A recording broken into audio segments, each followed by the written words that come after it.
आप सभी को जय मसीह की।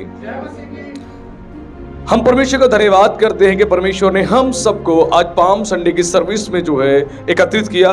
तो आप सबको पाम संडे की बहुत सारी शुभकामनाएं। परमेश्वर आप सबको बहुत ब्लेस करे, क्योंकि ये खजूरी रविवार जो होता है वो सचमुच मसीहों के लिए एक बहुत बड़ी ब्लेसिंग को लेके आता है, और जिसके बारे में आज हम संदेश को सुनने जा रहे हैं। पाम संडे पे सालों से संदेश का प्रचार किया जा रहा है और सालों से लोग सुन रहे हैं, और आप लोग भी जब से प्रभु में आए हैं, जब से लेकर आज तक पाम संडे पे लगातार ही मैसेजेस सुन रहे हैं। तो वैसे ही आज भी आप परमेश्वर के वचन को सुनेंगे और बहुत सारी आशीष पाएंगे। लेकिन पाम संडे के बारे में संदेश को सुनने से पहले हमें कुछ इंपॉर्टेंट बातें सीखनी और समझनी पड़ेगी। पाम संडे क्रिश्चियंस के लिए केवल एक फेस्टिवल नहीं है, इस बात को हम समझे। केवल एक फेस्टिवल नहीं है कि इसको हम एक फेस्टिवल के रूप में केवल ट्रीट करें, ये हमारे लिए एक बहुत बड़ी ब्लेसिंग है। क्योंकि पाम संडे ये वो दिन है जिस दिन प्रभु यीशु मसीह ने यरूशलेम में प्रवेश किया था, और प्रभु यीशु मसीह ने उद्धार के कार्य को जो है प्रारंभ किया था।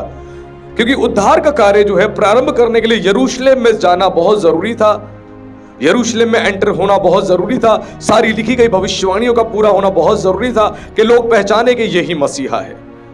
और जब जिस दिन से पाम संडे स्टार्ट होता है उस दिन से लेकर अगले 7 दिन उसको पैशन वीक कहा जाता है। क्या कहा जाता है? उसे पैशन वीक कहा जाता है, और होली वीक भी कहा जाता है। हिंदी में पवित्र सप्ताह कहे जाते हैं। यानी 7 दिन जो होते हैं ये बहुत पवित्र होते हैं। पाम संडे से लेकर ईस्टर तक लगातार जो है क्रिश्चियंस की सर्विसेज होती हैं चर्चिस के अंदर, और हर दिन जो है एक अलग अलग सर्विस होती है जिसमें लोग शामिल होते हैं और ब्लेसिंग को पाते हैं। तो पैशन वीक जो है वो आज से स्टार्ट हो चुका है। आज पैशन वीक का फर्स्ट डे है, आज से पैशन वीक स्टार्ट हो चुका है। और जो 40 दिन की फास्टिंग पीछे जो हो रही थी, लोग सारे मसीह लोग चर्चिस जो है 40 दिन की फास्टिंग में थे, उनको लेंट डेज कहा जाता है, यानी रोजों के दिन, उपवास के दिन। लेकिन आज से जो है पैशन वीक की शुरुआत हो चुकी है, जिसको होली वीक कहा जाता है। और आज से लेकर 7 दिन तक क्रिश्चियंस जो हैं अपने आप को प्रिपेयर करते हैं। 40 दिनों में तो प्रिपेयर करते ही हैं, लेकिन ये 7 दिन जो है बहुत ज्यादा क्रूशियल माने जाते हैं, बहुत ज्यादा ब्लेस्ड माने जाते हैं, क्योंकि प्रभु यीशु मसीह ने आज के दिन में यानी पाम संडे के दिन में यरूशलेम में प्रवेश किया था। और यीशु मसीह का यरूशलेम में प्रवेश होना हमारे लिए एक बहुत बड़ी ब्लेसिंग है। ध्यान रखना, बहुत बड़ी ब्लेसिंग है। और मैं आप सबको कहना चाहता हूं कि आज हम वर्ल्ड वाइड देख रहे हैं, वर्ल्ड वाइड हमें बहुत सारी क्या है न्यूज सुनने को मिलती है। ग्लोबली हमें बहुत सारी न्यूज सुनने को मिलती है। क्या सुनने को मिलता है? वर्ल्ड में जो है वॉर बहुत तेजी से बढ़ता जा रहा है, और धीरे धीरे ये वर्ल्ड वॉर की ओर दुनिया जा रही है। तीसरा विश्व युद्ध होने वाला है। पूरे विश्व के अंदर जो है इस बात की शंका लगाई जा रही है, और लोग जो है इसका आंकलन कर रहे हैं, क्या सचमुच ये तीसरा विश्व युद्ध होगा या ये थम जाएगा। बहुत सारी बातें हो रही है। अब ग्लोबली जितनी न्यूज देखोगे, न्यूज जितने मीडिया आप चैनल उठा के देख लो, सब जगह से न्यूज आपको सुनने को मिल रही है। क्या न्यूज सुनने को मिल रही है? कि रिसेशन आने वाला है, इन्फ्लेशन बढ़ने वाला है, बहुत महंगाई बढ़ने वाली है, जॉब्स जाने वाली हैं। वर्ल्ड वाइड जो है बहुत ज्यादा सिचुएशन खराब होती जा रही है, और दुनिया के सारे देश तैयारी कर रहे हैं इजराइल पर आक्रमण करने के लिए, और इजराइल तैयार है उन दुनिया के देशों से लड़ने के लिए। और एक समय आएगा, बाइबल की ये भविष्यवाणियां हैं, ये जो घटना आप देख रहे हैं ना पूरे विश्व में जो हो रहा है, ये बाइबल के अंदर पहले से ही प्रोफेसीज दी गई है। पूरी दुनिया में इकलौती ये पुस्तक है जो आपको सब कुछ बताएगी। इस पृथ्वी की शुरुआत कैसे हुई, मनुष्य की सृष्टि कैसे हुई, मनुष्य का फिर उसके बाद पतन कैसे होगा, इस पृथ्वी का पतन कैसे होगा, और उसके बाद मनुष्य कहां जाएगा, सब कुछ बताया गया है। हमारी डेस्टिनेशन ये नहीं है कि हम पृथ्वी पर हमने जन्म लिया, उसके बाद हमने शादी करी, हमने बच्चे करे, घर बनाया, उसके बाद बस हमारी जिंदगी यहीं तक की थी। नहीं, हमारी डेस्टिनेशन जो है इसके बाद है। हम लोग एक यात्रा पे हैं, इस पृथ्वी पर एक यात्रा पे हैं, और उस यात्रा के बारे में हमें सीखना और समझना जरूरी है। जब तक उस यात्रा के बारे में नहीं समझेंगे हम सीख नहीं पाएंगे। एग्जाम्पल के तौर पे आप में से कोई जो है इंडिया में रहता है, अगर वो अमेरिका चला जाएगा तो अमेरिका जाने के बाद वो वहां पर किस तरह रहेगा? वो वहां पर जाके एक परदेसी के समान रहेगा, यानी एक फॉरेनर की तरह रहेगा। क्योंकि फॉरेनर्स जो होते हैं, एग्जाम्पल के तौर पर आप किसी देश में जाओगे, आप बहुत ज्यादा अवेयर रहोगे। आप किसी से लड़ाई करोगे वहां? क्यों नहीं करोगे? आप अदर कंट्री में हो, अगर आप वहां पे लड़ाई झगड़ा करोगे भैया तो मामला गड़बड़ हो जाएगा। ना आप लड़ाई करोगे, ना झगड़ा करोगे, ना दुश्मनी लोगे किसी से। आप जिस काम के लिए गए उस काम को पूरा करोगे और वापस अपने देश आ जाओगे। आपको कॉन्फिडेंस कहां मिलता है? अपने देश में। दूसरे देश में आपको कॉन्फिडेंस नहीं मिलेगा, क्योंकि वहां की गवर्नमेंट अलग है, वहां के सिटीजन अलग हैं और वहां की गवर्नमेंट की पॉलिसीज अलग है। ध्यान रखना। वैसे जब हम इस पृथ्वी पर हैं, हम यहां के सिटीजन नहीं हैं। हेलो, हम यहाँ के सिटीजन नहीं है। आप में से जितने लोग यहाँ बैठे हैं और इवन मैं भी, हम लोग जो है, हम सब के पास भारत की जो नागरिकता है, हम सब के पास भारत की नागरिकता है। हम लोग कहते हैं हम भारत के नागरिक है, बिल्कुल सही, लेकिन बाइबल हमें बताती है इस पृथ्वी पर हम लोग सब लोग फॉरेनर हैं, सब लोग फॉरेनर हैं, एक यात्रा पे आए हैं। जब यात्रा पे आए हैं तो क्यों किसी से लड़ाई कर रहे हो? हेलो, क्यों किसी से लड़ाई करते हो? क्यों झगड़ा करते हो? क्यों किसी से दुश्मनी लेते हो? क्यों गलत रास्तों को इख्तियार करते हो? हमें वापस जाना है, वापस जहां से हमें भेजा गया है। जब वहां हमें जाना है तो हमें खुद को यहां पर प्रिपेयर करना होगा, तैयार करना होगा, वरना कुछ नहीं होने वाला। ध्यान रखना, आपको तैयार होना ही पड़ेगा और तैयार अपने आप को करना ही पड़ेगा। बाइबल में 7 नंबर जो है बार बार रिपीटेड होते हुए हम देखते हैं, और 7 नंबर जो है संपूर्णता का चिन्ह है। किसका चिन्ह है? संपूर्णता का चिन्ह है जो 7 नंबर होता है। तो इसीलिए हमें समझना है कि परमेश्वर जो एक महान योजना के तहत कार्य करता है, और बाइबल भी बताती है जब 6000 साल पूरे हो जाएंगे उसके बाद मसीहा का आगमन बिल्कुल पूरी दुनिया के सामने प्रकट हो जाएगा। मसीहा आएगा और अपने लोगों को 1000 साल के लिए वापस से लेके जाएगा, और 1000 साल के लिए हम लोग नए यरूशलेम में प्रवेश करेंगे, और 1000 साल का जो राज्य होगा वो मसीहा के साथ हम व्यतीत करेंगे। हालेलुया। लेकिन 6000 साल किस बात को दर्शाता है? 6000 साल जो है वो परमेश्वर के पेशेंस को, उसकी करुणा को, उसकी कृपा को, उसकी दया को, उसके प्रेम को दर्शाता है कि 6000 सालों में क्या पृथ्वी अभी भी तैयार नहीं हुई? पृथ्वी के लोग अभी भी तैयार नहीं हुए, हम क्रिश्चियंस क्या अभी भी तैयार नहीं हुए? हमें तैयार होने की आवश्यकता है। जब तक हम तैयार नहीं होंगे हम ब्लेस्ड नहीं होंगे। तो आज के मैसेज से कुछ इंपॉर्टेंट बातें हम सीखेंगे और इंपॉर्टेंट बातों के द्वारा हम आशीषित होंगे, ताकि हम आज परमेश्वर के वचन से ब्लेस्ड होने पाए।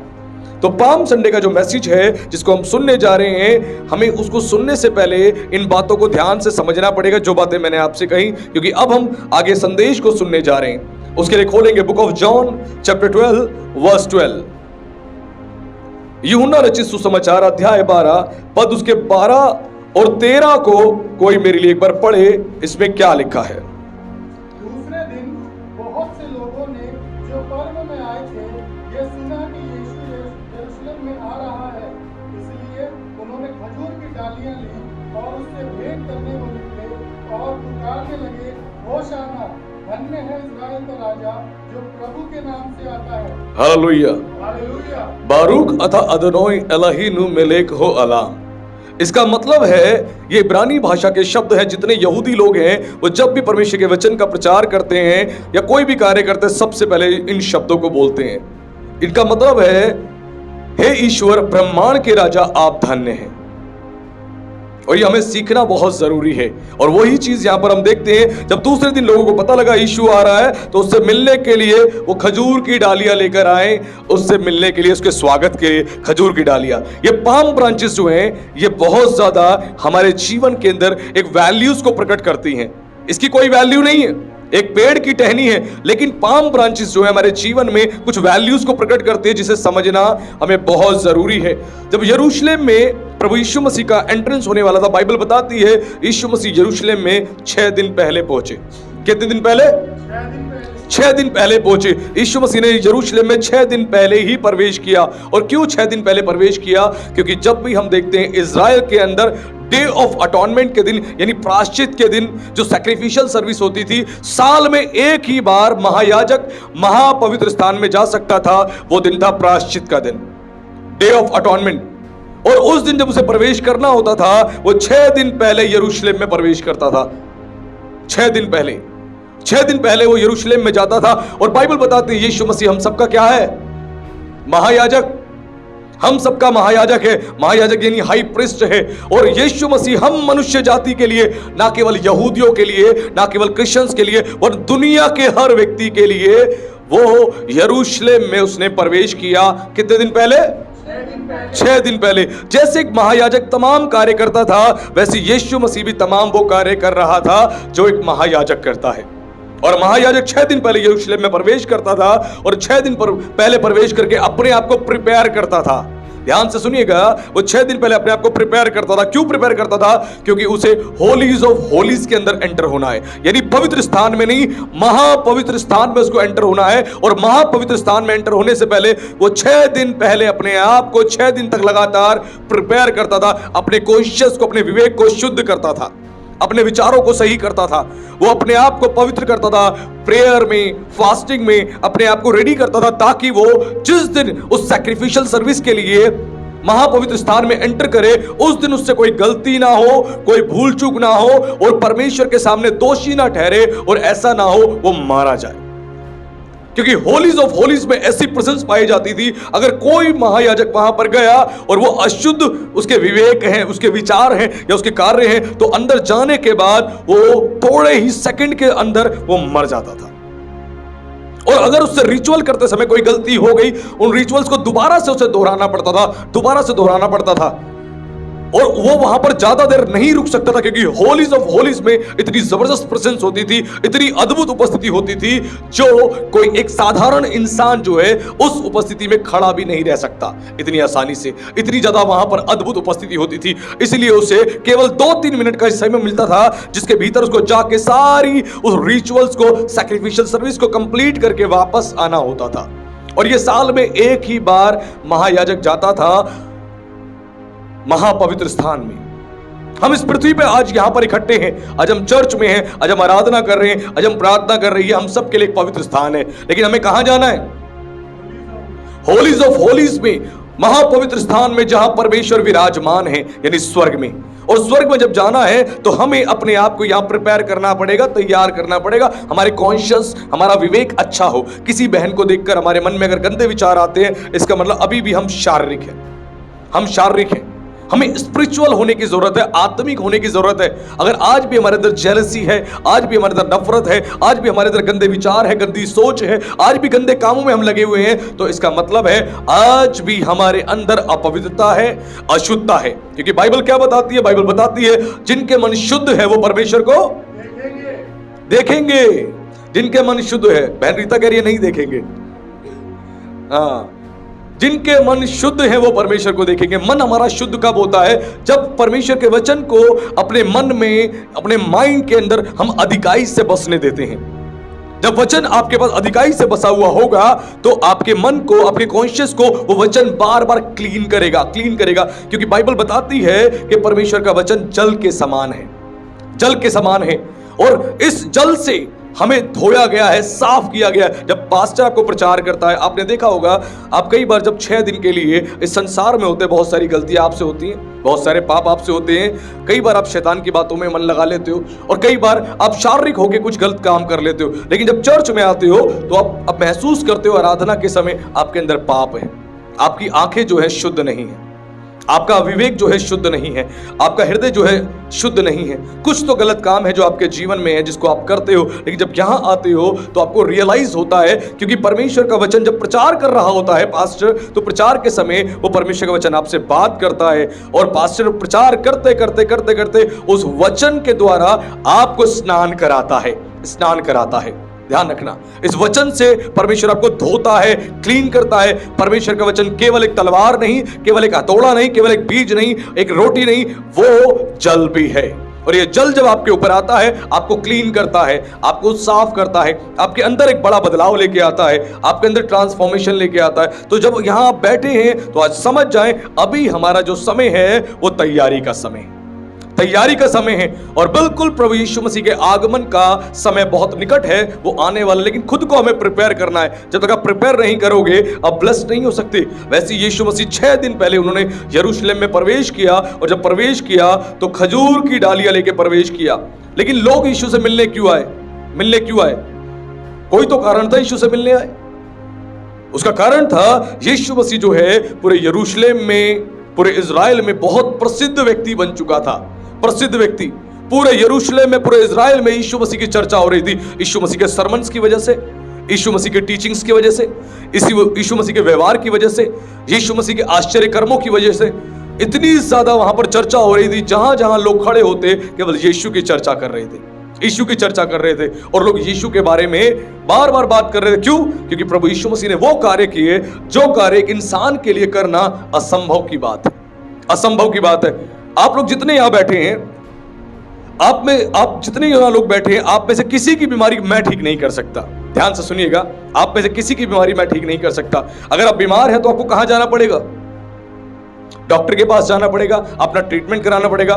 डॉक्टर पूरा डायग्नोस करेगा, आपका सारी आपकी रिपोर्ट्स को देखेगा, उसके बाद जाके वो आपका ट्रीटमेंट स्टार्ट करेगा कि आपको बीमारी क्या है, आपको समस्याएं क्या है, और आपको बहुत सारे परहेज बताएगा। ये मत खाओ, ये मत खाओ, ऐसा मत करो, वैसा मत करो, रात को इतनी नींद लो, वो सब कुछ आपको समझाएगा। क्यों? ताकि आपके हेल्थ इश्यूज चले जाएं, बिल्कुल ठीक हो जाए। वैसे ही परमेश्वर का वचन जो है हमें गाइड करता है, हमें टीच करता है, ये काम मत करो। तुम आज परेशान हो तो इस वजह से परेशान हो, तुम्हारे जीवन में समस्याएं हैं तो ये वो कारण है, ये वो कारण है, उसको हमें समझना जरूरी है। जैसे बार बार मैं एग्जांपल देता हूं आप लोगों को सिखाने के लिए। आप किसी कार शोरूम में जाएंगे कार खरीदने के लिए, जब आप कार खरीदेंगे तो कार खरीदने के साथ आपको एक बुकलेट मिलती है बुकलेट। वो बुकलेट के अंदर उस कंपनी ने जिसने कार बनाई है, जिस कंपनी ने मैन्युफैक्चरिंग करी है, कंपनी का नाम होता है, उसके अंदर किस किस तरीके के फीचर्स है वो लिखा होता है, किस किस तरीके से उसको ऑपरेट करना है वो लिखा होता है। A to Z सब कुछ, सारी डिटेल्स आपको उस कार्ड के अंदर मिलती है। क्योंकि जिस कंपनी ने, ध्यान से सुनना, जिस कंपनी ने कार बनाई है उसी कंपनी ने जो है वो बुकलेट के अंदर सारी डिटेल्स डाल दी है, ताकि जो कार खरीद रहा है वो बुकलेट को पढ़ के समझ जाए इस कार को कैसे ऑपरेट करना है। उसमें लिखा होता है कैसे गाड़ी ऑन करनी है, कैसे ऑफ करनी है, एक एक चीज उसमें डिटेल्स में बताई होती है। वैसे ही जिस परमेश्वर ने आपकी मैन्युफैक्चरिंग करी है, जिसने आपको बनाया है, उसने ये पवित्र शास्त्र जो है आपको दे दिया है। इसको खोले और इसको पढ़े, आपके जीवन की हर परेशानी का निवारण इसके अंदर है। आपकी शादी नहीं हो रही, परमेश्वर का वचन बताएगा कैसे आपकी शादी होगी। आपको नौकरी नहीं मिल रही, परमेश्वर का वचन बताएगा कैसे आपको नौकरी मिलेगी। आपके बच्चे सही मार्ग पे नहीं है, उनका भविष्य आपको अंधकार में दिखाई दे रहा है, ये बाइबल आपको बताएगी कि आपके बच्चों को सही डायरेक्शन कैसे मिलेगी। आज भी आप कर्जों में हैं, आज भी आप परेशानी में हैं, ये परमेश्वर का वचन आपको बताएगा कैसे आपके जीवन का निवारण होगा, कैसे आपके जीवन में बदलाव आएगा। इसको खोलना पड़ेगा और पढ़ना पड़ेगा। और जब तक इसको खोलेंगे नहीं, हम पढ़ेंगे नहीं, हम अपने जीवन के बारे में कुछ नहीं जान पाएंगे। ध्यान रखें, ये जो बाइबल है ये ईसाइयों की किताब नहीं है। हेलो, ये ईसाइयों की किताब नहीं है। इस पर लिखा है पवित्र बाइबल, पवित्र बाइबल लिखा है। एक पवित्र धर्म ग्रंथ है ये हमारे लिए कि हम इसको पढ़ें और हम जाने। और धर्म क्या है? यहूदीज्म जो है, जुडाइज्म कोई धर्म नहीं है, क्रिश्चियनिटी कोई रिलीजन नहीं है, हिंदुज्म कोई रिलीजन नहीं है, ध्यान रखना, बुद्धिज्म कोई रिलीजन नहीं है। धर्म जो है वो है परमेश्वर को जानना। धर्म का मतलब होता है परमेश्वर को जानना, ईश्वर को जानना, उस सत्य को जानना। वो सत्य कौन है? दुनिया में कितने ज्यादा धर्म गुरु है, सबने बोला कि एक ज्योति है, एक ज्योति है जो विराजमान है, उस ज्योति को हमने देखा है। बहुतों ने कहा सबका मालिक एक है, बहुतों ने बहुत कुछ बोला। तो वही मैं कहना चाहता हूं, लेकिन वो उस तक नहीं पहुंच पाए वो ज्योति कौन था। और प्रभु यीशु मसीह ने कहा जगत की ज्योति मैं हूं, जो जगत को रोशन करेगी, कोई और नहीं है। जब यीशु को आप जानते हो, आपको पता लगता है जगत की ज्योति कौन है। ईश्वर कैसा होना चाहिए आपकी दृष्टि में? ईश्वर कैसा होना चाहिए? अगर ईश्वर की हम डेफिनेशन करें, ईश्वर के बारे में बात करें, गॉड कैसा होना चाहिए, उसकी डेफिनेशन अगर हम करने की कोशिश करें तो ईश्वर कैसा होना चाहिए? आप पवित्र, कैसा होना चाहिए? पवित्र होना चाहिए। क्या नशेड़ी गंजेड़ी होना चाहिए? 4-4, 5-5, 6-6, 10-10 शादी करने वाला होना चाहिए? ईश्वर पवित्र होता है, पवित्र। ध्यान रखना, ईश्वर होली है, उसके अंदर कोई भी अपवित्रता नहीं है। ईश्वर पवित्र होना चाहिए, ईश्वर क्षमा और दया से भरा होना चाहिए। ईश्वर की यही खासियत है, ईश्वर दया और क्षमा से भरा होना चाहिए। ईश्वर ये नहीं कि वो किसी व्यक्ति के जब जीवन को देखे वो पाप में है तो उसकी गर्दन को उड़ा दे, उसको जान से मार दे। नहीं नहीं, ये बहुत बड़ी हमारी अंदर जो है ये बातें जो संसार में डाल दी गई है, ये टोटल ही गलत है। एग्जाम्पल के तौर पे मैं आपको बताना चाहता हूं, अगर आपने कोई पाप किया है, मान लीजिए हमारे बीच में कोई व्यक्ति आया जो 10 साल जेल काट के आया, जब वो जेल काट के किसी केस में, मर्डर केस में चला गया और जेल काट के आया, वो वापसी आएगा तो क्या उसके घर वाले उसको इजीली एक्सेप्ट करेंगे? समाज एक्सेप्ट करेगा? नहीं करेगा। क्यों? वो जेल काट के आया, सब उससे किनारा कर लेंगे, सब उससे किनारा कर लेंगे। लेकिन बाइबल बताती है परमेश्वर का घर जो है वो शरण स्थान है। किनके लिए? उन शरणार्थियों के लिए जिनको जगत में कोई स्थान नहीं दिया जाता, जगत में उनको तुच्छ गिना जाता है। ये भवन, ये स्थान, ये चर्च उनके लिए है। हालेलुया। आपने शेल्टर होम्स देखे होंगे, आपने ऑर्फन हाउसेस देखे होंगे, वहां पर जो है किनको रखा जाता है? जिनका कोई भी नहीं है, जिनको त्याग दिया गया है, जिनको तिरस्कृत कर दिया गया है, उनके लिए वो जगह है। वैसी समाज के अंदर जिनको त्याग दिया गया है, जिनको तिरस्कृत कर दिया गया है कि तू छोटी जाति का है, तू निचली जाति का है, तू इस जाति का है, तू उस जाति का है, उस देश का है, उस देश का है, ऐसे कह के जिनके साथ व्यवहार किया जाता है, चर्च उनके लिए है कि सबको वो स्थान देगा। तूने जितने मर्जी पाप किए हो, जितने मर्जी गुनाह किए हो, जितने मर्जी अपराध किए हो, जब तू यीशु के पास आएगा और सच्चे दिल से पश्चाताप करेगा तो यीशु तुझे क्षमा करेगा। हालेलुया। वो उस बात की चर्चा नहीं करेगा तूने ये पाप क्यों किए, वो नहीं बात करेगा। वचन कहता है तेरे पाप अर्गवानी भी रंग के क्यों ना हो, वो उन्हें हिमकेनाई श्वेत कर देगा। वो क्षण भर में तुम्हारे पापों को क्षमा कर देगा। क्यों? उसका कारण है वो बाप है, और बाप अपने बच्चों से मोहब्बत करता है। आप जितने यहाँ पिता बैठे हैं, आपके बच्चों ने बहुत बड़ी बड़ी गलतियां करी होंगी। आपने क्या किया? जान से मार दिया उन्हें? नहीं। आप क्रोधित हुए, आप गुस्से में आए, आप नाराज हुए, लेकिन कुछ दिन बाद आपने उनको क्षमा कर दिया। आपने फिर से अपने गले से लगाया और सारी पुरानी बातें आप भूल गए। क्यों? आपका बेटा है। वैसे ही ईश्वर है, वो परमेश्वर है, ब्रह्मांड को रचने वाला है। वो आपसे इतनी मोहब्बत करता है, आपने जितनी मर्जी गलतियां करी हो, गुनाह करे हो, अपराध करे हो, उसने आपको क्षमा किया है और आपको अपने गले से लगाया है। अब आपकी जिम्मेदारी है उस परमेश्वर की बातों को सुनने की और मानने की। तो वैसे जब यीशु की चर्चा वहां पर फैल गई थी, यीशु की चर्चा हो रही थी, लोगों ने सुना कि यीशु पर्व में आ रहा है, यीशु पर्व में आ रहा है। जैसे ही लोगों ने सुना, ये कौन लोग थे? ये यहूदी लोग थे। इन्होंने जैसे सुना यीशु के बारे में, उससे मिलने के लिए आए और भेंट करने के लिए आए। और लिखा जब भेंट करने आए तो खजूर की डालियां साथ लेकर आए, खजूर की डालियां साथ लेकर आए। और आपको बताना चाहता हूं मैं, इजराइल में, यरूशलेम में, उस क्षेत्र में खजूर की डालियां, खजूर के पेड़ पाए जाते, लेकिन बहुत कम संख्या में थे। सबसे ज्यादा खजूर के पेड़ पाए जाते थे, एक शहर था इजराइल का, वो था यरीहो। यरीहो में बहुत ज्यादा खजूर के पेड़ पाए जाते थे। यानी लोग, अधिकतर जितने लोग थे वो गए यरीहो में, गए वहां से खजूर की डालियां पेड़ों से काट काट के लेके आए यीशु से मिलने के लिए। और यरीहो को एक तरीके से एक खजूर का पूरा नगर कहा जाता है, शहर कहा जाता है। इस नाम से जो है वो यरीहो जो है, वो शहर जो सिटी जो है फेमस है। और लोग उतनी दूर गए यीशु को आदर देने के लिए, उसका स्वागत करने के लिए उतनी दूर गए, और वहां से डालियों में से, उस पेड़ में से डालियां काट काट के लेके आए, खजूर की डालियां जिनको पाम ब्रांचेस कहा जाता है, उसके स्वागत के लिए। सोचिए, आज हमें देखना है कि हम क्या उन लोगों की तरह हैं जिन्होंने यीशु का इतना सुंदर स्वागत किया। आज हम कैसा स्वागत करते हैं यीशु का? आज अपने जीवन में हम देखें कैसा स्वागत करते हैं। क्या सुबह उठ के हम आराधना करते हैं? आप आराधना कर रहे हैं तो यीशु का आप स्वागत कर रहे हैं। आप प्रार्थना कर रहे हैं, यीशु का आप स्वागत कर रहे हैं। आप पवित्र वचन को पढ़ रहे हैं, यीशु का आप स्वागत कर रहे हैं। वचन को मान रहे हैं, लोगों की भलाई कर रहे हैं, तो यीशु का आप स्वागत कर रहे हैं। ऐसे आप यीशु का स्वागत करते हैं, भलाई करके, उसके वचन का पालन करके, उसके वचन पर चल के। इस प्रकार आप यीशु का स्वागत करते हैं। आज आपको स्वागत करना है। आज लोग चर्चिस में आते हैं और स्वागत करते हैं, कहते हैं पवित्र आत्मा आ, हम आपका स्वागत करते हैं। उसमें कोई बुराई नहीं है, आप स्वागत कीजिए, अच्छी बात है, प्रभु आपको बहुत ब्लेस करेगा। लेकिन केवल यह स्वागत नहीं होता, स्वागत करने के लिए आपको समझना पड़ता है। इन यहूदियों ने सोची कितनी दूर गए और वहां से ये खजूर की डालियां काट काट के लेके आए यीशु मसीह का स्वागत करने के लिए। और जब डालियां लेके आए साथ में, तो एक शब्द वो पुकार रहे थे, वो कह रहे थे होशाना, धन्य है राजा जो प्रभु के नाम से आता है, धन्य है इजराइल का राजा जो प्रभु के नाम से आता है। वो इस बात को कह के पुकार रहे थे। क्यों? क्योंकि उन लोगों ने पूरी तौर से यीशु मसीह को अपने उद्धारकर्ता के रूप में स्वीकार कर लिया था। उन्होंने निर्णय कर लिया था कि ये जो व्यक्ति है, यही है जो हमें रोमन साम्राज्य से, इस गुलामी से हमें आजादी दिलाएगा। इन्होंने निर्णय कर लिया था कि यही है जो हमें इस गुलामी से आजादी दिलाने वाला है, और कोई नहीं, और कोई नहीं। होशाना जो शब्द है, ये इब्रानी भाषा का एक मूल शब्द है, जिस शब्द का मतलब है बचाने वाला, या प्रभु आ और हमें बचा, या हमें छुड़ा। ये इब्रानी भाषा का एक मूल शब्द है होशाना। आपने देखा होगा लोग गाना गाते, होशाना इन दी हाइट्स, इस तरह करके गाने गाते हैं। और आप देखेंगे आज पाम संडे के दिन आपको जगह जगह पे जो है पाम संडे के प्रोसेशन दिखाई देंगे। सारे क्रिश्चियंस, कलीसियाएं, चर्चिस जो है रोड पर इकट्ठे होकर निकलती हैं।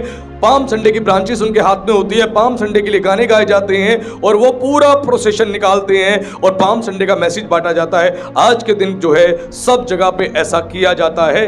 एक सेलिब्रेट किया जाता है और पूरे विश्व को बताया जाता है कि यीशु मसीह जो है पूरे विश्व का, पूरे ब्रह्मांड का परमेश्वर है, ना केवल यहूदियों का, ना केवल ईसाइयों का, वरन पूरे ब्रह्मांड का परमेश्वर है। परमेश्वर कभी भी अपनी सृष्टि में वो देशी और विदेशी नहीं हो सकता। ध्यान से सुनिएगा, परमेश्वर अपनी सृष्टि में देशी और विदेशी नहीं हो सकता। अगर इस देश का कोई प्रधानमंत्री है, अगर वो प्रधानमंत्री मान लीजिए वो केरल में जाता, केरल में उसकी सरकार नहीं है, एग्जाम्पल के तौर पे केरल में उसकी सरकार नहीं है, तो क्या वो केरल में जाएगा तो केरल का क्या प्रधानमंत्री ना कहलाएगा? वो तब भी केरल का प्रधानमंत्री कहलाएगा, भले ही उसकी वहां पे स्टेट गवर्नमेंट नहीं है, लेकिन वो पूरी इंडिया के ऊपर जो है वो प्रेसिडेंट चुना गया है, एक पीएम चुना गया है। जो पीएम चुना गया है तो वो केरल के अंदर भी वो प्राइम मिनिस्टर कहलाएगा। उसी प्रकार जिस परमेश्वर ने पूरे ब्रह्मांड को चाहे वो अपनी ही सृष्टि में, वो इंडिया में विदेशी हो जाता है, इजराइल में वो देशी हो जाता है। ये हमारी मानसिकता है। हमें लगता है कई बार क्रिश्चियनिटी कहां से आई है पता है? हमें लगता है क्रिश्चियनिटी जो है यूरोप से आई है, यूरोप से, अमेरिका से, लंदन से, यूएस से, क्योंकि हम वर्ड सुनते हैं जीसस क्राइस्ट, तो हमें लगता है जीसस क्राइस्ट जो ये नाम है ये अमेरिका, लंदन, यूरोप वाले लेके आए थे इंडिया में। और कई लोग ऐसे हैं जो एक कह सकते हो एक ऐसी कॉन्स्पिरेसी थ्योरी बना रखी है कि लोगों को मिसगाइड करते हैं। कहते हैं ईस्ट इंडिया कंपनी जब आई थी तो उन्होंने लोगों को जबरदस्ती जो है क्रिश्चियंस बना दिया था, उन्होंने बना दिया था। ऐसा बिल्कुल भी नहीं है, ऐसा बिल्कुल भी नहीं है। इंडिया में जो है थॉमस आया था, थॉमस जो प्रभु यीशु मसीह के 12 चेलों में से एक था, वो 52 एडी में जो है इंडिया में आया था और इंडिया में आके उसने पूरे वहां के लोगों को सुसमाचार का प्रचार किया था। ईस्ट इंडिया कंपनी तो बहुत बाद में आई है, बहुत बाद में। सोचो 52 एडी में थॉमस जो है इंडिया में आया था, आके उसने प्रचार किया था। और क्रिश्चियनिटी जो है, मैं फिर बता रहा हूं, यूरोप से नहीं आई, वो एशिया से आई है। कहां से आई है? एशिया से आई है। इजराइल जो है वो यूरोप में नहीं आता, इजराइल जो एशिया के अंदर आता है। एशिया में हमारा देश भी है, इसीलिए इजराइल का कल्चर और हमारा कल्चर काफी हद तक मिलता जुलता है। स्त्रियों का पहनना ओढ़ना, बोलचाल, रहन सहन, खान पान काफी हद तक मिलता जुलता है। क्यों? वो एशिया के लोग हैं। आज हमें समझना पड़ेगा।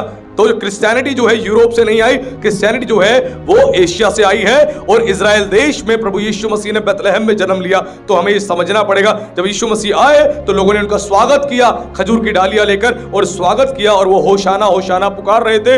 होशाना होशाना कहने का मतलब है कि हमें छुड़ा, हमें आजादी दे। ये लोग इतनी ज्यादा तकलीफ में थे, इतनी ज्यादा परेशानी में थे रोमन गवर्नमेंट की वजह से, ये दुखी थे बहुत ज्यादा। इनको कुछ समझ नहीं आता हमें कौन आजाद करेगा। लेकिन जब प्रभु यीशु मसीह ने अद्भुत काम दिखाए, अद्भुत कार्य किए, तो पूरे यरूशलेम में, पूरे इजराइल में यीशु मसीह की अद्भुत चर्चा हो रही थी। क्या हो रही थी? अद्भुत चर्चा हो रही थी। केवल एक चर्चा नहीं, अद्भुत चर्चा। और एग्जाम्पल के तौर पे आज अगर जहां हम बैठे हैं या आसपास के किसी क्षेत्र में अगर हमें पता लगे एक बॉलीवुड का स्टार आ रहा है, एग्जाम्पल के तौर पे सलमान खान आ रहा है ना, तो जितने लोग यहाँ आसपास के क्षेत्र में हैं वो सारे के सारे इकट्ठे हो जाएंगे उस जगह पे केवल उसकी एक झलक पाने के लिए। समझ रहे? एक झलक पाने के लिए। यीशु मसीह उस समय इतना बड़ा सेलिब्रिटी था, आज के सेलिब्रिटी फेल हैं। ये सेलिब्रिटी केवल एक्टिंग करके, नाच के, गा के ये पैसा कमा रहे हैं और लोगों को दिखा रहे हैं कि हम कुछ हैं। लेकिन यीशु मसीह रियल में वो सेलिब्रिटी था, रियल में वो ऐसा परमेश्वर था कि जब उसकी चर्चा लोगों ने सुनी तो लोग गए, जरीहो गए और यरीहो से पेड़ में से खजूर की डालियां काट काट के लेके आए यीशु के स्वागत के लिए, यीशु के स्वागत के लिए, और इकट्ठे हुए। और सच बता रहा हूं, जब वो इकट्ठे हुए तो थोड़ी संख्या में नहीं थे। हम कई बार मूवीज में देखते हैं कि थोड़े लोग थे, 100-200 लोग यीशु के पीछे घूम रहे हैं। नहीं नहीं नहीं नहीं, पूरा यरूशलेम। क्योंकि इजराइल में जब भी पर्व होता था, यरूशलेम में पर्व के समय सारे यहूदी इकट्ठे होते थे और वहां सारे यहूदी थे। इजराइल के अंदर जितने भी सिटी आती है सारी जगह से और विश्व भर में जहां जहां यहूदी थे सारे लोग इकट्ठे हुए, एक साथ इकट्ठे हुए। और जितनों ने यीशु के बारे में सुना वो सारे के सारे भेंट करने आए, मिलने आए। क्यों? यीशु मसीह रियल सेलिब्रिटी था, रियल सेलिब्रिटी था। उससे मिलने के लिए आए और आदर और सम्मान के साथ आए, खजूर की डालियां लेकर और होशाना होशाना कह के पुकार रहे थे। क्यों? खजूर की डालियां क्यों उन्होंने हाथों में ली और खजूर की डालियां लेकर क्यों वो हिला रहे थे? उसका क्या कारण था? क्योंकि रोमन साम्राज्य में और यहूदी परंपरा में जब भी कोई राजा युद्ध जीत के आता है और कोई भी योद्धा जब युद्ध जीत के आता है, उसके स्वागत में उसको ग्लोरीफाई करने के लिए खजूर की डालियां हाथ में लेके हिलाई जाती है और बताया जाता है कि तुमने एक बहुत अच्छा काम किया है, तुम युद्ध जीत के आए हो, तुमने हमारे देश के लिए, हमारे लिए बहुत अच्छा काम किया है। इसीलिए वो खजूर की डालियां लेकर हिला रहे थे। खजूर की डालियां हाथ में लेकर हिलाना कोई साधारण घटना नहीं है, ये साधारण घटना नहीं है। इसके पीछे एक बहुत गहरा मकसद है। ये दिखाया जा रहा है, ये सिंबॉलिक साइन है, ये दिखाया जा रहा है कि हाँ, आप हमारे राजा हैं, आप हमारे राजा हैं, आप जो आ रहे हैं आप हमारे राजा हैं, और हमें आप पर भरोसा है, हमें आप पर यकीन है। आप ही हैं जो हमें रोमन सरकार से, रोमन गवर्नमेंट से आजाद करेंगे। और उनके माइंड में पता क्या चीज थी? उनके माइंड में एक चीज थी, वो थी कि यीशु मसीह हमें रोमन सरकार से, रोमन साम्राज्य से आजादी दिलाएंगे, और उसके बाद क्या होगा? यहां पर जो है मसीहा राजा बनकर सिंहासन पर बैठेगा और हम सब वापस से राज्य करेंगे, वापस से राज्य करेंगे। कैसे राज्य करेंगे? जैसे शाऊल इजराइल का पहला राजा बनाया गया, वैसे मसीहा राजा बैठेगा और आराम से हम शांति से रहेंगे। ये उनके माइंडसेट में था। लेकिन यीशु मसीह उनको शारीरिक केवल गुलामी से नहीं, वरन यीशु मसीह उनको शारीरिक के साथ साथ आत्मिक गुलामी से भी आजादी दिलाने के लिए आया था। हम सबको शारीरिक और आत्मिक गुलामी से प्रभु आजादी दिलाने के लिए आया है संसार में। और यीशु का यरूशलेम में प्रवेश करना हमारे लिए कोई साधारण बात नहीं। मैं फिर कह रहा हूं, ये साधारण बात नहीं है। इन बातों को हमें समझना पड़ेगा। जब तक हम गहराई से नहीं समझेंगे, हम आशीष नहीं पाएंगे। और खजूर की जो डालियां हैं, खजूर की डालियों को इब्रानी भाषा में कहा जाता है लुलाव। क्या कहा जाता है? लुलाव, लुलाव कहा जाता है। और ये जो है खजूर की डालियां जो है हमेशा एक फीस्ट के अंदर यूज होती थी, फीस्ट ऑफ टैबरनेकल, यानी झोपड़ी का पर्व, जिसको इब्रानी भाषा में सुकोत कहा जाता है। वहां पर जब भी इस पर्व को, झोपड़ी का पर्व यहूदी लोग बनाते थे, तो क्या करते थे? वो खजूर की डालियां और हदासा और अश्वा, ये 3 प्रकार के पेड़ों की डालियां लेते थे और एक फल लिया करते थे और उनको बांधते थे। बांधने के बाद इस पर्व के समय वो इसको दिखाया करते थे, उत्सव मनाया करते थे, वो इस प्रकार यूज करते थे। तो खजूर की डालियां जो हैं आज से नहीं, ये प्राचीन समय से इस्तेमाल की जाती है यहूदी परंपरा में। हमें कई बार लगता है कि ये साधारण घटना थी, नहीं नहीं, यहूदी परंपरा में इसका बहुत गहरा मकसद है और तब से इसको यूज किया जाता है। और आज हमें समझना पड़ेगा। और साथ ही साथ खजूर की डालियां विजय का, पवित्रता का और सुख और ईश्वर के प्रति निष्ठा का एक बहुत गहरा एक संदेश प्रदान करता है। हालेलुया। लेकिन कई जगहों पे क्या होता है, चर्चिस में जब खजूर की डालियां लोग हाथ में लेते हैं, हिलाते हैं और लेकर आते हैं, तो बाद में क्या करते हैं? इसको घर ले जाकर इसको दीवार पे टांग देते हैं और इसके आगे खड़े होकर प्रार्थना करने लग जाते हैं। कई लोग ये गलती भी करते हैं। अरे ये खजूर की डालियां जो है केवल एक पेड़ की डाली है। ये पाम ब्रांचिस है, केवल पेड़ की डाली है। इसकी आराधना नहीं करनी, उपासना नहीं करनी है आपको। एक सिंबॉलिक चीज है जो आपको कुछ बताती है।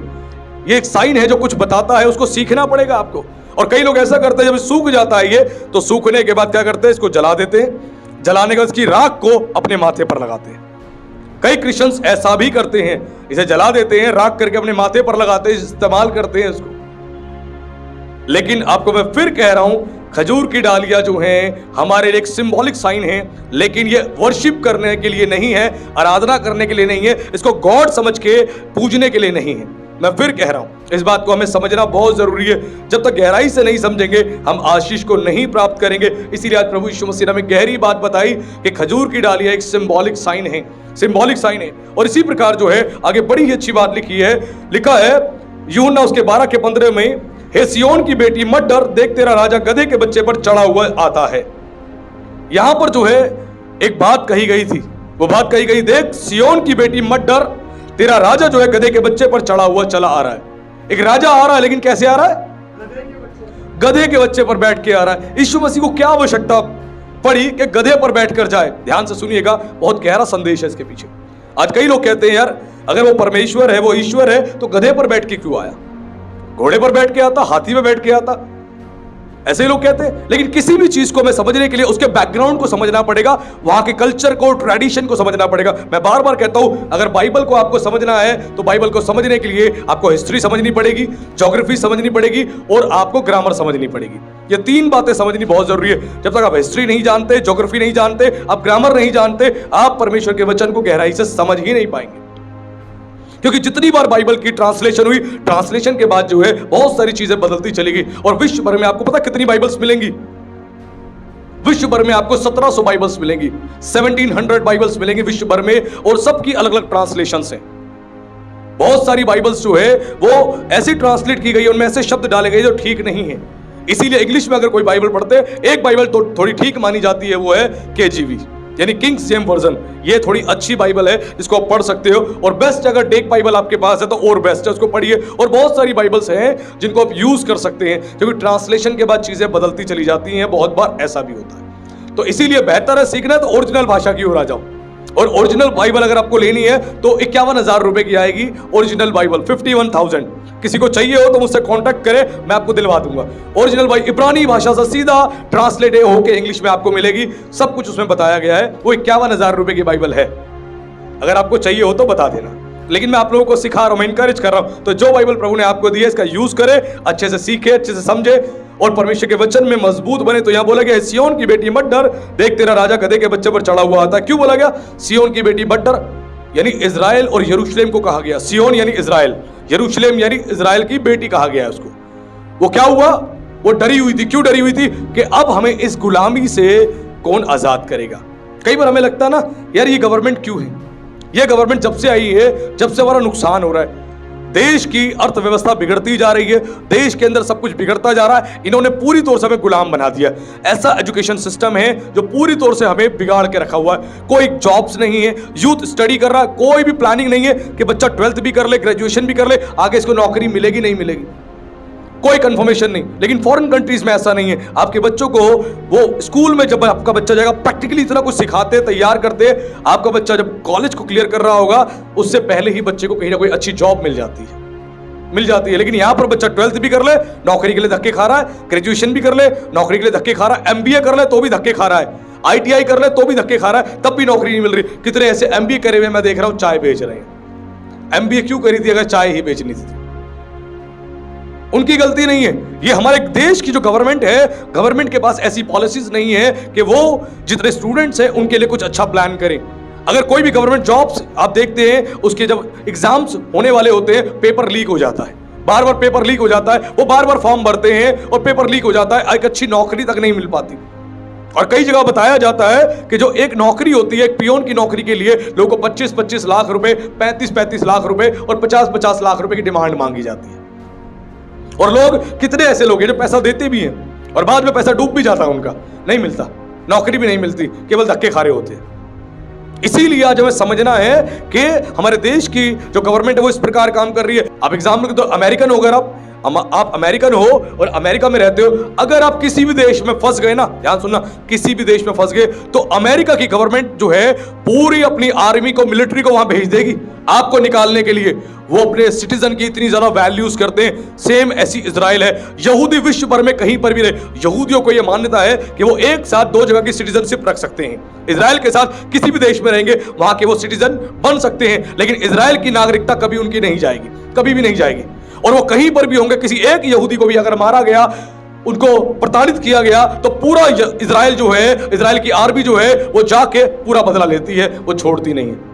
लेकिन हमने देखा हमारी इंडिया के जो है कितने सारे ऐसे स्टूडेंट्स, कितने लोग जब अदर कंट्रीज से उनको डिपोर्ट किया गया इंडिया में, उठा के कनाडा से, तो उनके हाथों में बेड़ियां थी, पैरों में बेड़ियां थी और उनको ऐसे ट्रीट किया गया, ऐसे उनको भेजा गया जैसे वो बहुत बड़े अपराधी हैं, बहुत बड़े गुनहगार हैं, ऐसा उनको ट्रीट किया गया। और कितने दुख की बात है, कितने दुख की बात है। एक देश की जिम्मेदारी है अपने देश के सिटीजन के लिए हमेशा खड़ी रहे। मैं नहीं कहता हमारी इंडियन गवर्नमेंट खराब है, बहुत अच्छी है, लेकिन इनको बहुत सारे कानूनों को और बढ़िया करने की आवश्यकता है, और अच्छा करने की आवश्यकता है, एजुकेशन सिस्टम को अच्छा करने की आवश्यकता है, ताकि हमारे देश के जो यूथ हैं वो कुछ ना कुछ कर पाए। ये हमें समझना है। विश्व भर में क्या है, विश्व भर में इसीलिए लोगों की वैल्यूज है, उनके सिटीजनशिप की। दुनिया के कई ऐसे देश है जिनके देश के पासपोर्ट की बहुत वैल्यूज है। वो अगर पासपोर्ट आपके पास है और आपने अप्लाई कर दिया किसी कंट्री में जाने के लिए, उस देश का पासपोर्ट आपके पास है, इजीली आपको वीजा मिल जाएगा। लेकिन कई देश ऐसे हैं, पासपोर्ट होने के बाद अप्लाई करते हैं, बार-बार रिफ्यूज कर दिया जाता है, रिजेक्ट कर दिया जाता है। क्यों? उस पासपोर्ट की वैल्यू नहीं। क्यों नहीं है वैल्यू? क्योंकि ग्लोबल लेवल पे उस देश की बहुत अच्छी जो विदेश नीतियां नहीं है। जब विदेश नीतियां अच्छी नहीं होंगी तो आप कैसे फॉरेन जो है ट्रेड कर पाओगे, कैसे आप फॉरेन डील कर पाओगे और लोगों के साथ अच्छे संबंध को स्थापित कर पाओगे। आपके डिप्लोमेट रिलेशन बहुत अच्छे होने जरूरी हैं, लोगों के लिए कुछ फायदेमंद आप होना जरूरी है। वैसे ही मैं आपको बता रहा हूं, इजराइल के जो लोग थे उनकी आशा, उनकी उम्मीद किससे थी? परमेश्वर से। क्योंकि इजरायली लोग जो है वो परमेश्वर पर भरोसा करते हैं कि परमेश्वर हमारे लिए कुछ करेगा।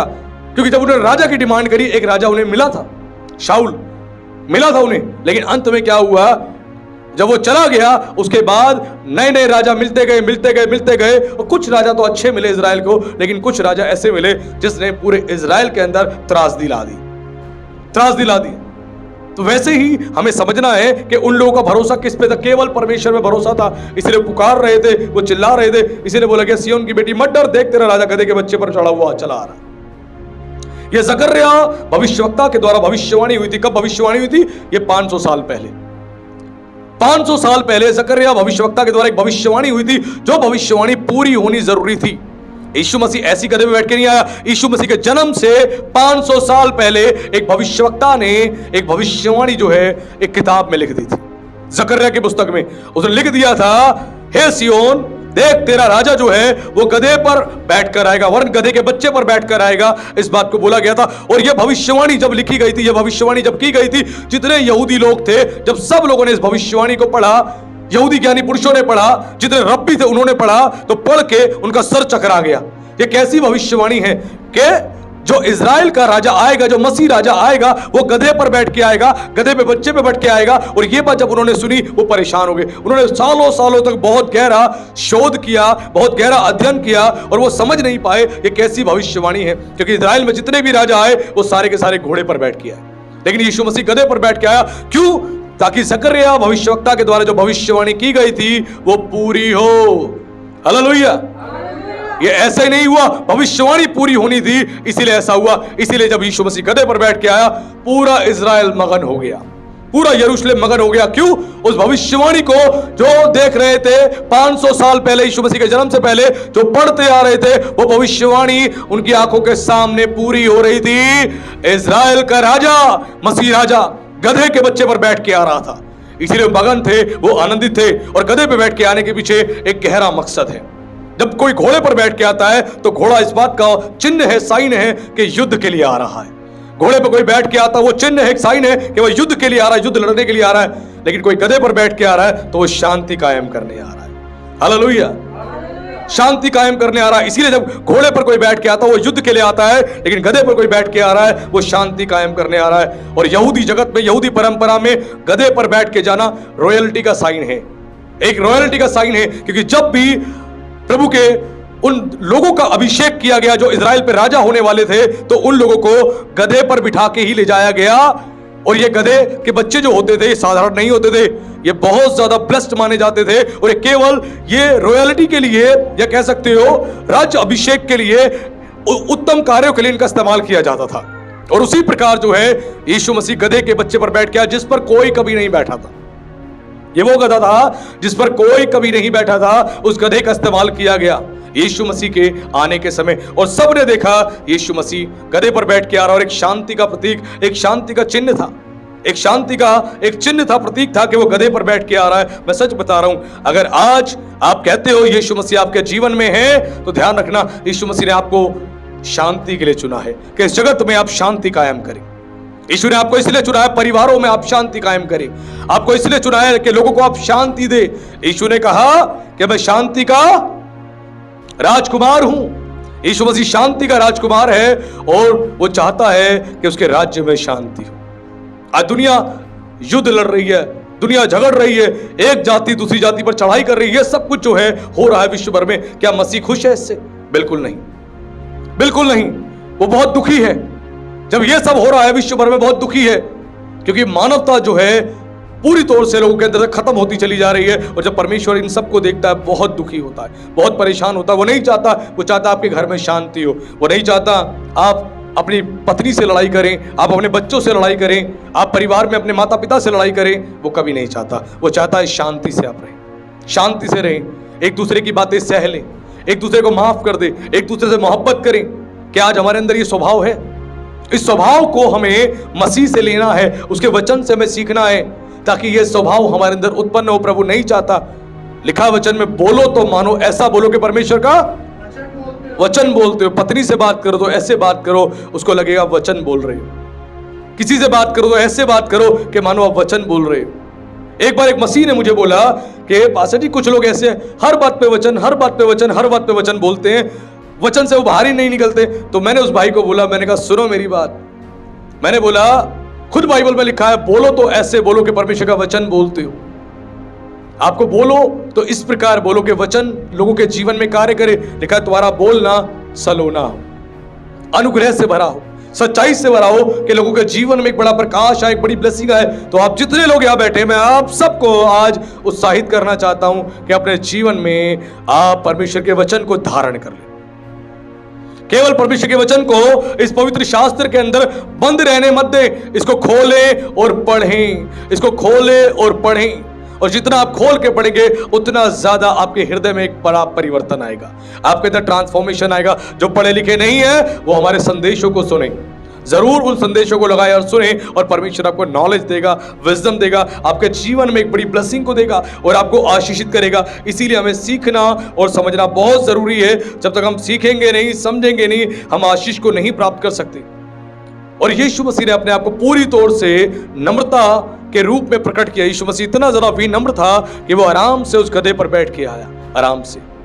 आज आप में से कोई व्यक्ति है, आपने देखा होगा कई बार जब आपको कहीं पर भेजा जाता है या कहीं पर आपको बुलाया जाता है, अगर मान लीजिए आपकी फ्लाइट की टिकट नहीं है तो आपको बड़ा दुख होगा, आप ट्रेन में जाने में बड़ा कष्ट महसूस करोगे। कितने ऐसे प्रभु के दास भी हैं, अगर उनको किसी सभा में प्रचार के लिए बुलाया जाता है, प्रीचिंग के लिए बुलाया जाता है, और अगर उनके लिए फ्लाइट की टिकट नहीं करवा रखी ना, ट्रेन में बोला आने के लिए, वो बहुत ज्यादा गुस्से में हो जाते हैं, बहुत ज्यादा क्रोधित हो जाते हैं। और गलती से अगर बस के लिए बोल दिया, बस से आने के लिए और ज्यादा क्रोधित हो जाते हैं, और ज्यादा परेशान हो जाते हैं। कितने लोग ऐसे हैं। और कई तो ऐसे कहते हैं भैया इकोनॉमिक क्लास में नहीं आएंगे, हम बिजनेस क्लास में ही आएंगे। सोचिए, वो प्रभु की सेवा कर रहे हैं, वो प्रभु की सेवा करने आ रहे हैं, अपने आप को बहुत ऊंचे उन्होंने स्थान पर रखा है। हमारा प्रभु, हमारा परमेश्वर वो गधे पर बैठ के आ गया लोगों के जीवन का उद्धार करने के लिए, लोगों के जीवन में आशीष को देने के लिए। और आज कई बार हम बहुत ऊंचे स्थानों को ढूंढते हैं, ऊंची जगहों को ढूंढते हैं, हम ऐसे साधनों को ढूंढते हैं जिसमें हम आए जाएं। कितने ऐसे मसीह भी मैंने देखे जो कहते हैं पास्टर जी मैं गाड़ी लूंगा ना तो गाड़ी सचमुच मैं बहुत बढ़िया गाड़ी लूंगा, डिफेंडर लूंगा, लेनी है तो डिफेंडर लूंगा, छोटी मोटी गाड़ी नहीं लूंगा, छोटी मोटी गाड़ी नहीं लूंगा मैं। अच्छा, वाह क्या बात है बेटा। अच्छा, छोटी मोटी गाड़ी में जो बैठते हैं वो इंसान नहीं है, वो इंसान नहीं है। तो डिफेंडर के जो सपने देख रहा है तू, मैं कह रहा हूं एक स्कूटी नहीं खरीद पाएगा तो डिफेंडर की बातें कर रहा है। पहले एक साइकिल तो खरीद ले, एक स्कूटी तो खरीद ले, एक बाइक तो खरीद ले, फिर उसके बाद जाके एक ऑल्टो खरीद लियो और फिर बात करियो डिफेंडर की। तो इतनी बड़ी हमारी मेंटालिटी है, लेंगे तो बहुत बढ़िया लेंगे वरना लेंगे नहीं। ऐसे लोग हैं। ये अपनी मेंटालिटी हम ठीक करें, हम अपने विचारों को ठीक करें। क्या सोचते हैं? कितने लोग कहते हैं अरे भाई मैं तो लूंगा 100 गज की जमीन लूंगा, उससे कम लूंगा नहीं, उससे कम लूंगा नहीं। और कितनों की उम्र निकल गई, एक 25 गज की जमीन नहीं ले पाए। क्यों? सोच बहुत बड़ी है, कार्य 0/0। कितने ऐसे लोग मैं भी जानता हूं जिन्होंने बोला हम लेंगे पक्की कॉलोनी में लेंगे जहां पक्की रजिस्ट्री है, चाहे पैसा वहां पे 50 लाख रुपए लगे वहीं लेंगे पैसे जोड़ के, हम नॉर्मल कॉलोनी में नहीं लेंगे। और जितनों ने ऐसे विचार रखे उनमें से अधिकांश लोग ऐसे हैं जो आज तक कुछ नहीं ले पाए। 50 साल निकल गए, 60 साल निकल गए, 70 साल निकल गए, 80 साल निकल गए, मर गए, खप गए और चले गए और कुछ नहीं ले पाए। और बच्चों को अनाथ छोड़ दिया, बेटा अब तो मैं जा रहा हूं, अब तुम लोग अपना अपना देख लेना, छुट्टी। वाह रे वाह। कई लोग ऐसे भी है कुछ ले ही नहीं पाए इसी सोच में कि बड़ा लेंगे, अच्छा लेंगे। और जितने उनके साथ के रिश्तेदार थे सब ने नॉर्मल कच्ची कॉलोनियों में अपने अपने मकान लिए, वो कॉलोनी पक्की हो गई, कॉलोनी में डेवलपमेंट हो गया। जो उन्होंने थोड़ी सी कीमत में जमीन ली थी वो आसमान छू रही है, इतना ब्लेस्ड हो गए। तो अपनी मेंटालिटी हम ठीक करें। ज्यादा बड़े की अपेक्षा करते तो शुरुआत छोटे से ही होती है, एकदम से बड़े तक नहीं पहुंच पाते, छोटे से शुरुआत होती है। इस बात को हम समझें, इस बात को हमें सीखना जरूरी है। हमारे चर्च के एक भाई ने बोला कि अभी फाइनेंशियल स्थिति मेरी उतनी अच्छी नहीं है, तो मैं सोच रहा हूं ऊपर जो है दीवारें खड़ी करके मैं टीन डाल दूं, छप्पर डाल दूं। और मन बनाया कि चलो ठीक है इस तरह करके रह लेंगे, क्योंकि परिवार बढ़ रहा है और परिवार आगे बढ़ेगा, परेशानी आएगी। लेकिन परिवार के लोग बड़ा विचार करने लगे, अगर इस तरह होगा तो कैसे रहेंगे, अच्छा नहीं लगेगा, अच्छा नहीं होगा। लेकिन उनके विचार थे कि किसी तरह शुरुआत तो हो, शुरुआत तो दीवारें उठा के मैं ऊपर छप्पर डाल दूं, रहने का तो बसेरा हो जाए। वो सोच बहुत अच्छी थी, रहने का बसेरा हो जाए ताकि बच्चे जो अपना सेपरेट रहे। लेकिन कई बार बच्चे सोचते हैं, कहते हैं अरे ये क्या तरीका है, घर को चिड़ियाघर बना देंगे, ये तबेला बना देंगे, ये मेंटालिटी है। लेकिन घर में जो समझदार लोग हैं वो सोचते हैं हमेशा भलाई के लिए। अरे शुरुआत तो करो, दीवारें तो उठने दो, छप्पर तो डलने दो, कोई बात नहीं, परमेश्वर सामर्थ देगा, तुम्हारा लेंटर भी डलेगा। हालेलुया। ऐसा महान परमेश्वर है, वो अपने महान कार्य करता है। आगे तो बढ़े, शुरुआत तो करें। वो हमेशा उनसे खुश होता है जो कदम आगे बढ़ाते हैं। वो उनसे कभी खुश नहीं होता जो वहीं बैठे बैठे सोचते रहते और कुछ नहीं करते। प्रभु कहता कदम बढ़ा, कदम बढ़ा। हमारे बीच में आकाश है। आकाश को कुछ साल पहले उनके घर की कॉटेज मीटिंग में एक प्रोफेसी प्रभु ने मेरे द्वारा करवाई थी कि परमेश्वर इस परिवार को एक घर की आशीष देने जा रहा है। और जब ये भविष्यवाणी हुई थी तो भविष्यवाणी के बाद आकाश ने, उनके परिवार ने उतना यकीन नहीं किया था उस दौरान। लेकिन जब थोड़ा सा समय बीता उसके बाद परमेश्वर के आत्मा ने मुझे कहा कि एक काम करो आकाश, आगे बढ़ो और जमीन देखना शुरू कर दो। आकाश ने कहा पास्टर जी फाइनेंस का तो कोई इंतजाम नहीं है, कैसे करूं? मैंने कहा प्रभु ने मुझे कहा है तुम आगे बढ़ो, कदम तो बढ़ाओ, परमेश्वर अपने आप इंतजाम करेगा। और आकाश ने उस बात को सुना और वो आगे बढ़ गया। उसे कदम बढ़ाया, कदम बढ़ा के ढूंढना शुरू किया और ढूंढते ढूंढते एक जगह पसंद आई और परमेश्वर ने अचानक से सारे फाइनेंसिस का इंतजाम भी करवाया और आकाश ने जमीन भी ले ली और रजिस्ट्री भी करा ली। हालेलुया। हमेशा परमेश्वर चाहता कदम आगे बढ़ाओ। वो ये नहीं चाहता कि बैठ के केवल सोचते रहो। और वो सोचता रहता तो शायद आज अपने जमीन को लेकर खुश भी नहीं होता और एक्साइटेड भी नहीं होता कि मेरे पास एक जमीन है और अब मेरा घर बनने जा रहा है। सबसे पहले आपको समझना पड़ेगा प्रभु कदम बढ़ाने वालों को पसंद करता है। कदम बढ़ाने वालों को आप कदम बढ़ाओ, वो आपके साथ खड़ा हो जाएगा। वचन में लिखा है मत डर, मैं तेरे संग हूं, इधर उधर मत ताक, मैं तुझे धर्मी अपने दाहिने हाथ से तुझे थामे रहूंगा और तुझे संभालूंगा और तुझे दृढ़ करूंगा। आप उसके कहने से आगे बढ़ो तो सही, वो बहुत बढ़ाएगा, बहुत आशीष देगा। मैंने अपनी सेवकाई में हमेशा एक ही बात सीखी है, प्रभु ने जैसा कहा मैंने वैसा किया, जैसा कहा मैंने वैसा किया। कोई परवाह नहीं करी दुनिया क्या बोलेगी, लोग क्या बोलेंगे, मैंने कोई परवाह नहीं करी। जैसा प्रभु ने बोला वैसा मैंने किया और परमेश्वर सेवकाई में सफलता देता गया, सेवकाई में बढ़ाता चला गया और परमेश्वर आज इस्तेमाल कर रहा है। हालेलुया। इसीलिए आपको कदम आगे बढ़ाना है। आज फिर मैं आप सबको उत्साहित कर रहा हूं, कदम आगे बढ़ाना है ताकि परमेश्वर आपके जीवन में एक बड़ा काम करे और आपको ब्लेस करे और आपको आशीषित करे। और खजूर की डालियां जो है हमारे लिए बड़ा इंपॉर्टेंट रोल प्ले करती है। जो बातें आपने सीखी और सुनी कि यीशु मसीह का यरूशलेम में प्रवेश करना हमारे लिए एक उसे विजय प्रवेश कहा जाता है। विजय प्रवेश क्यों कहा जाता है समझते हैं? क्योंकि यीशु मसीह को पता है कि अब यदि मैं यरूशलेम में गया तो मुझे लोग पकड़ेंगे और उसके बाद मुझे क्रूस पे चढ़ाएंगे। यीशु को बलिदान होना पड़ेगा, यीशु को कुर्बानी देनी पड़ेगी। जानते हुए वो यरूशलेम में प्रवेश हुआ, इस जानते हुए कि लोग मुझसे नफरत करेंगे, अभी जो मेरा स्वागत कर रहे हैं यही मुझसे नफरत करेंगे, यही मेरा अपमान करेंगे। वो जानते हुए भी वहां पर गया और वहां पर वो एंटर हुआ। इसको कहते हैं विजय प्रवेश। यानी नफरत को और विरोध को यीशु ने स्वीकार कर लिया और यीशु एंटर कर गया। कई बार हम ऐसे रिश्तेदारों के यहां नहीं जानते जो हमसे नफरत करते हैं, हमसे नफरत करते हैं, हमसे जलन रखते हैं, हम नहीं जाते। प्रभु कई बार हमें बोलता है जा, मैं जाता हूं कि तू वहां पे जा और जाके उनके परिवार के लिए प्रार्थना कर, तू उनसे मिल। हम नहीं जाते। हम कहते हमें क्या मतलब, वो तो हमें पूछता नहीं, हम क्यों पूछे, वो तो फोन करता नहीं, हम क्यों करे, अपने यहां शादी में बुलाया नहीं, हम क्यों बुलाए, हमें क्या मतलब, हमारा कोई मतलब नहीं। प्रभु नफरत देखते हुए, विरोध देखते हुए कि जान से मारने वाले देखते हुए फिर भी गया। ये हमारा यीशु मसीह था। इसको कहते हैं विजय प्रवेश। यीशु ने क्या बोला, जो जय पाएगा वो स्वर्ग में जाएगा। हालेलुया। हम सबको जय पाना किस पे, इस शरीर पे। इस शरीर पे हमें जय पाना है। जो भी हमसे नफरत करते हैं उनसे मिलो। जरूरी नहीं है जो आपसे प्यार करता, आपसे अच्छी बातें करता, उसी से मिलो, उसी के पास बैठो। इसका मतलब स्वार्थी हो। वचन में लिखा है पापी लोग भी तो ऐसे ही करते हैं। दारू पीने वाला दारू पीने वाले को मिलता है तू मेरा भाई, तू मेरा दोस्त, तू मेरा यार। नशेड़ी के साथ मिलता है ऐसी बात, जुआरी के साथ मिलता है ऐसी बात, है ना। व्यभिचारी के साथ मिलता है वो भी सेम ऐसी बात, तू मेरा भाई, तू मेरा दोस्त, तू मेरा यार। अपनी बीवी को कभी अपने हाथ से खाना नहीं खिलाया, लेकिन उस नशेड़ी को, जुआरी को, गंजेड़ी को अपने हाथ से खाना, तू मेरा भाई है, एक निवाला खा ले प्लीज, तू मेरा भाई है, एक निवाला खा ले प्लीज। इतनी तगड़ी नौटंकी चल रही होती है। बीवी को कभी खाना नहीं खिलाया, बच्चों को भी खाना नहीं खिलाया। क्यों? क्योंकि मोहब्बत है, अभी उससे मोहब्बत है। क्यों? वो उसके कामों में शरीक हो रहा है। जब आपके गलत कामों में कोई शरीक होता है वो आपको सबसे ज्यादा प्रिय लगता है, लेकिन जो आपको डांटता है, आपको सिखाता है, वो सबसे बुरा दिखाई देता है। सेम इसी प्रकार आपके बच्चों के साथ भी होता है। जब उन्हें डांटते हो, फटकारते हो, आप उनकी नजर में सबसे बुरे दिखाई देते हो, लेकिन आप उनकी भलाई के लिए कर रहे हो, उनसे प्यार करते हो इसीलिए कर रहे हो। वचन में लिखा है जो तुमसे प्रेम करता है वो तुम्हें खुल के डांटेगा, खुल के डांटेगा। अगर कोई डांटने वाला तुम्हारे जीवन में नहीं ना, तो पता है क्या समझना, कोई प्यार करने वाला नहीं है। हेलो, कोई प्यार करने वाला नहीं। अगर आज आपकी मदर आपको डांटती है, समझ जाओ आपसे प्यार करती है। पिता डांटता है, प्यार करता है। घर में बड़े डांटते हैं, प्यार करते। दोस्त रिश्तेदार ऐसे हैं, पास्टर है, डांटता है तो प्यार करता है। वचन लिखा है गुप्त प्रेम से खुली हुई डांट उत्तम है। एक आपको गुप्त में प्रेम कर रहा है, अरे नहीं नहीं आप तो बिल्कुल ठीक हो, आपके जीवन में ना कोई गड़बड़ी, आपके पापा खराब है, मम्मी खराब है, सारे लोग खराब हैं, आप तो बहुत अच्छे हो, आप तो बहुत अच्छे हो।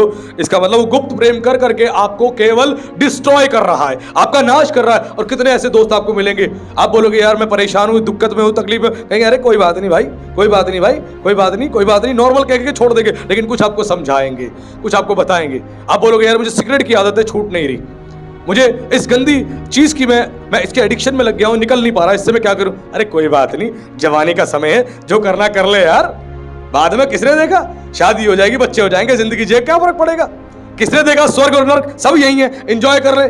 लेकिन एक अच्छा दोस्त मिलेगा, वो डांटेगा, वो समझाएगा, कहेगा भाई ये जीवन ठीक नहीं है, ये रास्ता ठीक नहीं है, इससे बाहर निकलो, इस जीवन को, इस रास्ते को छोड़ दो, नहीं तो तुम आने वाले समय में केवल परेशान हो जाओगे और दिक्कत और तकलीफ में रहोगे। मैं कितने ऐसे लोगों को जानता हूं, जब मैं पढ़ा करता था, मेरे साथ के पढ़ने वाले कितने लड़के जो लड़ाई झगड़े में, मारपीट में इन्वॉल्व थे और केवल इसी काम में लगे रहते थे, कोई स्कूल में पढ़ाई लिखाई नहीं, कुछ नहीं, आज भी वो लोग जो है धक्के खा रहे हैं, आज भी धक्के खा रहे हैं। उनको कई बार मैंने आते जाते जब देखा तो उनकी परिस्थिति मैंने बहुत बिगड़ी हुई देखी, मैंने कई बार उन्हें समझाने का भी प्रयास किया, उनके लिए मैंने प्रार्थनाएं भी करी, तो मैंने ये देखा उनके जीवन में वो सुधरना ही नहीं चाहते हैं, वो बदलना ही नहीं चाहते। तो प्रभु के आत्मा ने कहा केवल इनके लिए प्रार्थना कर, और आज भी रिक्शा लेके घूम रहे हैं, आज भी कूड़ा उठा रहे हैं जगह जगह से, यह परिस्थिति है उन लोगों की, यह परिस्थिति है, आज भी धक्के खा रहे हैं, अच्छी नौकरी नहीं है, अच्छा बिजनेस नहीं है, अच्छी लाइफ नहीं है, और दिखने में स्कूल टाइम पर बहुत बढ़िया थी, क्योंकि बाप जो है अच्छा कमा रहा था, पैसा बच्चों को दे रहा था।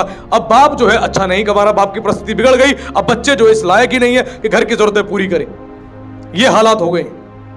इसीलिए आपको समझना है, आपकी अच्छी फ्रेंडशिप होनी चाहिए, अच्छे दोस्त आपके जीवन में होने चाहिए, जिससे आपके जीवन का निर्माण हो। मैं क्यों कहता हूं, बाइबल साफ साफ कहती है, बुद्धिमान की संगति कर तो तू भी बुद्धिमान हो जाएगा। कभी देखा बुद्धिमान की संगति करने वाला मूर्ख बनते हुए?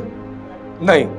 आप एक पढ़े लिखे व्यक्ति के साथ बैठो, वो आपसे जेंटलमैन बातें करेगा, जेंटलमैन टॉक करेगा आपसे, आपको बड़ी विजडम और नॉलेज की बातें आपसे करेगा, आपको डेवलप करने का काम करेगा। लेकिन एक मूर्ख के साथ बैठो, वो क्या बात करेगा, अरे उसकी बीवी भाग गई, अरे उसकी बेटी भाग गई, अरे ये कैसे हो गया, अरे उसके यहां से कैसे हो गया, अरे तूने देखा, तूने सुना, अरे ये हो गया, वो हो गया। एक मूर्ख की बात है, कुछ नहीं है उसके पास, वो यही बोलेगा। एक जेंटलमैन बात बोलेगा, भाई कैसा चल रहा है आपका बिजनेस, अच्छा नहीं चल रहा, क्यों, क्या हो गया, आप बताओ जरा। वो सुनेगा आपकी बात और आपको सॉल्यूशंस बताएगा। आप उस वेंडर के पास नहीं, उस वेंडर के पास जाओ, वहां से स्टॉक्स लो, वहां से माल लो और अपना काम अच्छे से करो। बिजनेस अच्छा नहीं चल रहा, एक काम करो, आप सदर बाजार जाओ, वहां पे जाके बहुत सारे बिजनेस को देखो, आप समझो, और उसके बाद जो अच्छा बिजनेस लगे आप शुरू करो। वो इस तरह गाइड करेगा। लेकिन जिसके पास कोई गाइडेंस नहीं, वो बोलेगा भाई क्या करें, मैं भी दुखी हूं तू दुखी, मैं भी दुखी, दोनों दुखी, आओ दोनों बैठते हैं, साथ में खाते पीते हैं, क्योंकि दुखी दोनों है। उनके पास कुछ भी नहीं है। बुद्धिमान के पास हर बात का समाधान है, लेकिन मूर्ख के पास किसी बात का समाधान नहीं। इसीलिए बुद्धिमानों की संगति करो। और हमारा परमेश्वर जो है वो बुद्धिमान परमेश्वर है, और वचन कहता है बुद्धिमान के तुल्य कौन है, कोई भी नहीं है, उस परमेश्वर के तुल्य कोई नहीं है। वैसे ही जब आप बुद्धिमान बन जाते हो, आप लोगों के तुल्य कोई नहीं होता। लोग बैठते हैं और आशीष पाते हैं, लोग बैठते हैं और ब्लेस्ड होते हैं, और एक फायदा है परमेश्वर का आप सबके लिए। Book of Psalms chapter 92 verse 12, और बड़ी अद्भुत बात लिखी है, वायदा है आप सबके लिए, और इस वायदे को मैं चाहता हूं आप सबके साथ बांटा जाए।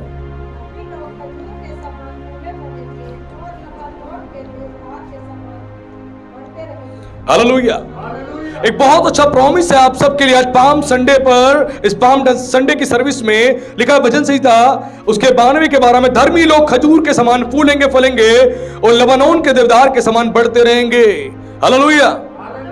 कौन बढ़ेगा, कौन फलेगा? अधर्मी, पापी, दुराचारी, नशेड़ी, गंजेड़ी, जुआरी, कौन बढ़ेगा? धर्मी लोग। इस वचन को मैं हाईलाइटेड कर रहा हूं, ध्यान से सुनना। लिखा धर्मी लोग खजूर के समान फूलेंगे फलेंगे। ऐसा क्यों बोला गया धर्मी लोग? धर्मी व्यक्ति कौन? जिसने अपने पापों से तौबा किया और प्रभु यीशु मसीह को स्वीकार किया, अब वो सही मार्ग पे चल रहा है। ना लड़ाई करता है, ना झगड़ा करता है, ना मारपीट करता है, ना गाली गलौज करता है, ना किसी की बुराई करता है, ना किसी की बदनामी करता है। वो सही मार्ग पे चल रहा है और परमेश्वर का भय मानता है। कुछ भी बोलने से पहले, कुछ भी करने से पहले परमेश्वर का डर रखता है। जो धर्मी व्यक्ति है, इसको धर्मी बताया जा रहा है। और जो धर्मी व्यक्ति है, बाइबल बताते हैं खजूर के समान फूलेंगे फलेंगे। खजूर के समान क्यों बोला गया? वापस से इस पाम ब्रांच जिसको हम देखें, ये हमें कुछ सिंबॉलिक बातें बता रहा है। प्रभु ने कहा कि खजूर के समान फूलेंगे फलेंगे। अब खजूर की पेड़ की विशेषता मैं बता देता हूं। खजूर का पेड़ जो होता है रेगिस्तान में पाया जाता है, जहां पर पानी नहीं होता, जहां पे पानी नहीं होता वो ऐसे स्थानों पर पाया जाता है, रेगिस्तान में। फिर भी उसके बाद वो इतनी धूप में रहता है, इतनी तपन में रहता है, पानी भी नहीं उसकी जड़ों में, तब भी एक बढ़िया फ्रूट वो देता है खाने के लिए। वो कौन सा होता है? खजूर। और जब खजूर को हम खाते हैं, खजूर खाने से हमारी बॉडी के अंदर बहुत ज्यादा पोटेंशियल और बहुत ज्यादा इम्यूनिटी हमारी स्ट्रांग बनती है। खजूर में इतनी गर्माहट होती है, ठंड में यदि आप खजूर खा लो तो जल्दी आपकी ठंड नहीं लगेगी, आप गर्म हो जाओगे, आपके अंदर बॉडी में हीट हो जाए, गर्मी आ जाएगी, समझे। और वो कैसे? वो पेड़, एक खजूर का पेड़ जिसके पास रिसोर्सेज नहीं है, ध्यान सुनना अब क्या मैं बताने वाला हूं। एक खजूर का पेड़ जो होता है रिसोर्सेज नहीं है, यानी पानी कोई देने वाला नहीं है, खाद कोई देने वाला नहीं है, केवल रेगिस्तान में, जंगल में, धूप में है, लेकिन फिर भी वो बड़ा हो रहा है, फिर भी वो फल दे रहा है। और फल ऐसा जिस फल की बहुत ज्यादा वैल्यू है, बहुत ज्यादा वैल्यू है, और खाने के बाद स्वादिष्ट है, बहुत मीठा है, बहुत मीठा, बहुत मीठा।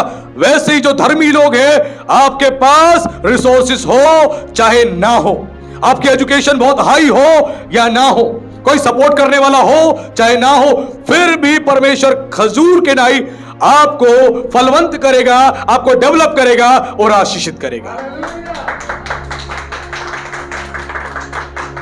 यह परमेश्वर का वायदा है हर एक उस व्यक्ति के लिए जो धर्मी है और धार्मिकता का जीवन जी रहा है। आज नौकरी नहीं, परेशान मत होना, परमेश्वर आपके लिए इंतजाम करेगा, खुद लोगों को भेजेगा, आपको विजडम देगा, नॉलेज देगा, आप लोगों से बात करोगे, एक अच्छी नौकरी का इंतजाम होगा, अच्छा बिजनेस का इंतजाम होगा, आपके बच्चों की शादी नहीं हो रही, उनको एक अच्छी लड़की मिलेगी, अच्छा लड़का मिलेगा, उनका विवाह होगा। परमेश्वर सब कुछ करेगा, वो जब करेगा जब आप धार्मिकता का जीवन जियोगे। आप ट्राई तो करो धार्मिकता का जीवन, देखो उसके बाद आपके घर में ब्लेसिंग कैसे आएगी, आपके घर में आशीष कैसे आएगी। आप शुरुआत तो करो, आप इस शुरुआत को करना तो शुरू करो, फिर देखो कैसे बदलाव आप देखोगे, बदलाव देखोगे, परमेश्वर ब्लेस्ड करेगा। और खजूर का पेड़ जो होता है, अगर खजूर का पेड़ 100 साल पुराना भी हो जाए ना, कुछ खजूर के पेड़ ऐसे 150 साल तक उनकी लाइफ है, 150 साल तक लिखा है, पुराने होने पर भी वो फलते रहेंगे और उनके पत्ते लहलहाते रहेंगे। यानी या पुराने मसीह भी क्यों ना हो जाओ, 20 साल पुराने, 30 साल पुराने, 50 साल पुराने, 70 साल पुराने, 80 साल पुराने, फिर भी आप फूलोगे, फलोगे, यानी प्रोस्पर होते रहोगे। ये नहीं शुरुआती समय में प्रभु ने दिया, अब आप पुराने मसीह हो गए, अब कुछ नहीं देगा, ऐसा नहीं है भाई। धार्मिकता का जीवन जीते रहो, पुराने मसीह भी हो जाओगे, 10 साल पुराने, 20 साल पुराने, फिर भी तुम्हारी ब्लेसिंग नहीं रुकेगी। परमेश्वर देगा, देगा और 100% देगा। अगर तुम मसीह में धार्मिकता का जीवन जी रहे हो तो 100% देगा। पुराने होने पर भी तुम फूलोगे, फलोगे, डेवलप होते जाओगे, ब्लेस्ड होते जाओगे, आशीषित होते जाओगे, और तुम्हारे पत्ते लहलहाते रहेंगे। यानी तुम्हारा चरित्र, तुम्हारा स्वभाव, तुम्हारा बोलचाल और जो तुम्हारी संसार की आशीष जो प्रभु ने दी है वो दिखाई देंगी, लोगों को दिखाई देंगी, और लोग तुम्हारे जीवन को देख के इंस्पायर हो जाएंगे।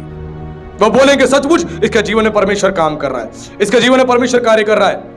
हमने ये चर्चा बहुत सारी सुनी है कि लोग कहते हैं कि भाई जो यीशु मसीह को मानता है इनको पैसा मिलता है, इनका धर्म बदलने के लिए पैसा मिलता है, 25-25 लाख रुपए, 30-30 लाख रुपए, 50 लाख रुपए।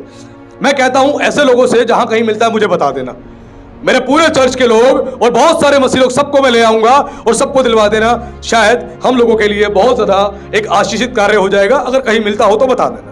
ये सारी अफवाह और बेकार की बातें हैं, ऐसा कुछ भी नहीं है। अगर पैसा मिलता मसीहों को तो मसीह लोग फाइनेंशियल स्ट्रगल ना कर रहे होते, बहुत जगहों पे फाइनेंशियल स्ट्रगल भी कर रहे होते हैं, पादरी स्ट्रगल कर रहे होते, रेंटेड चर्च चला रहे होते, अपनी बिल्डिंग नहीं खड़ी कर लेते।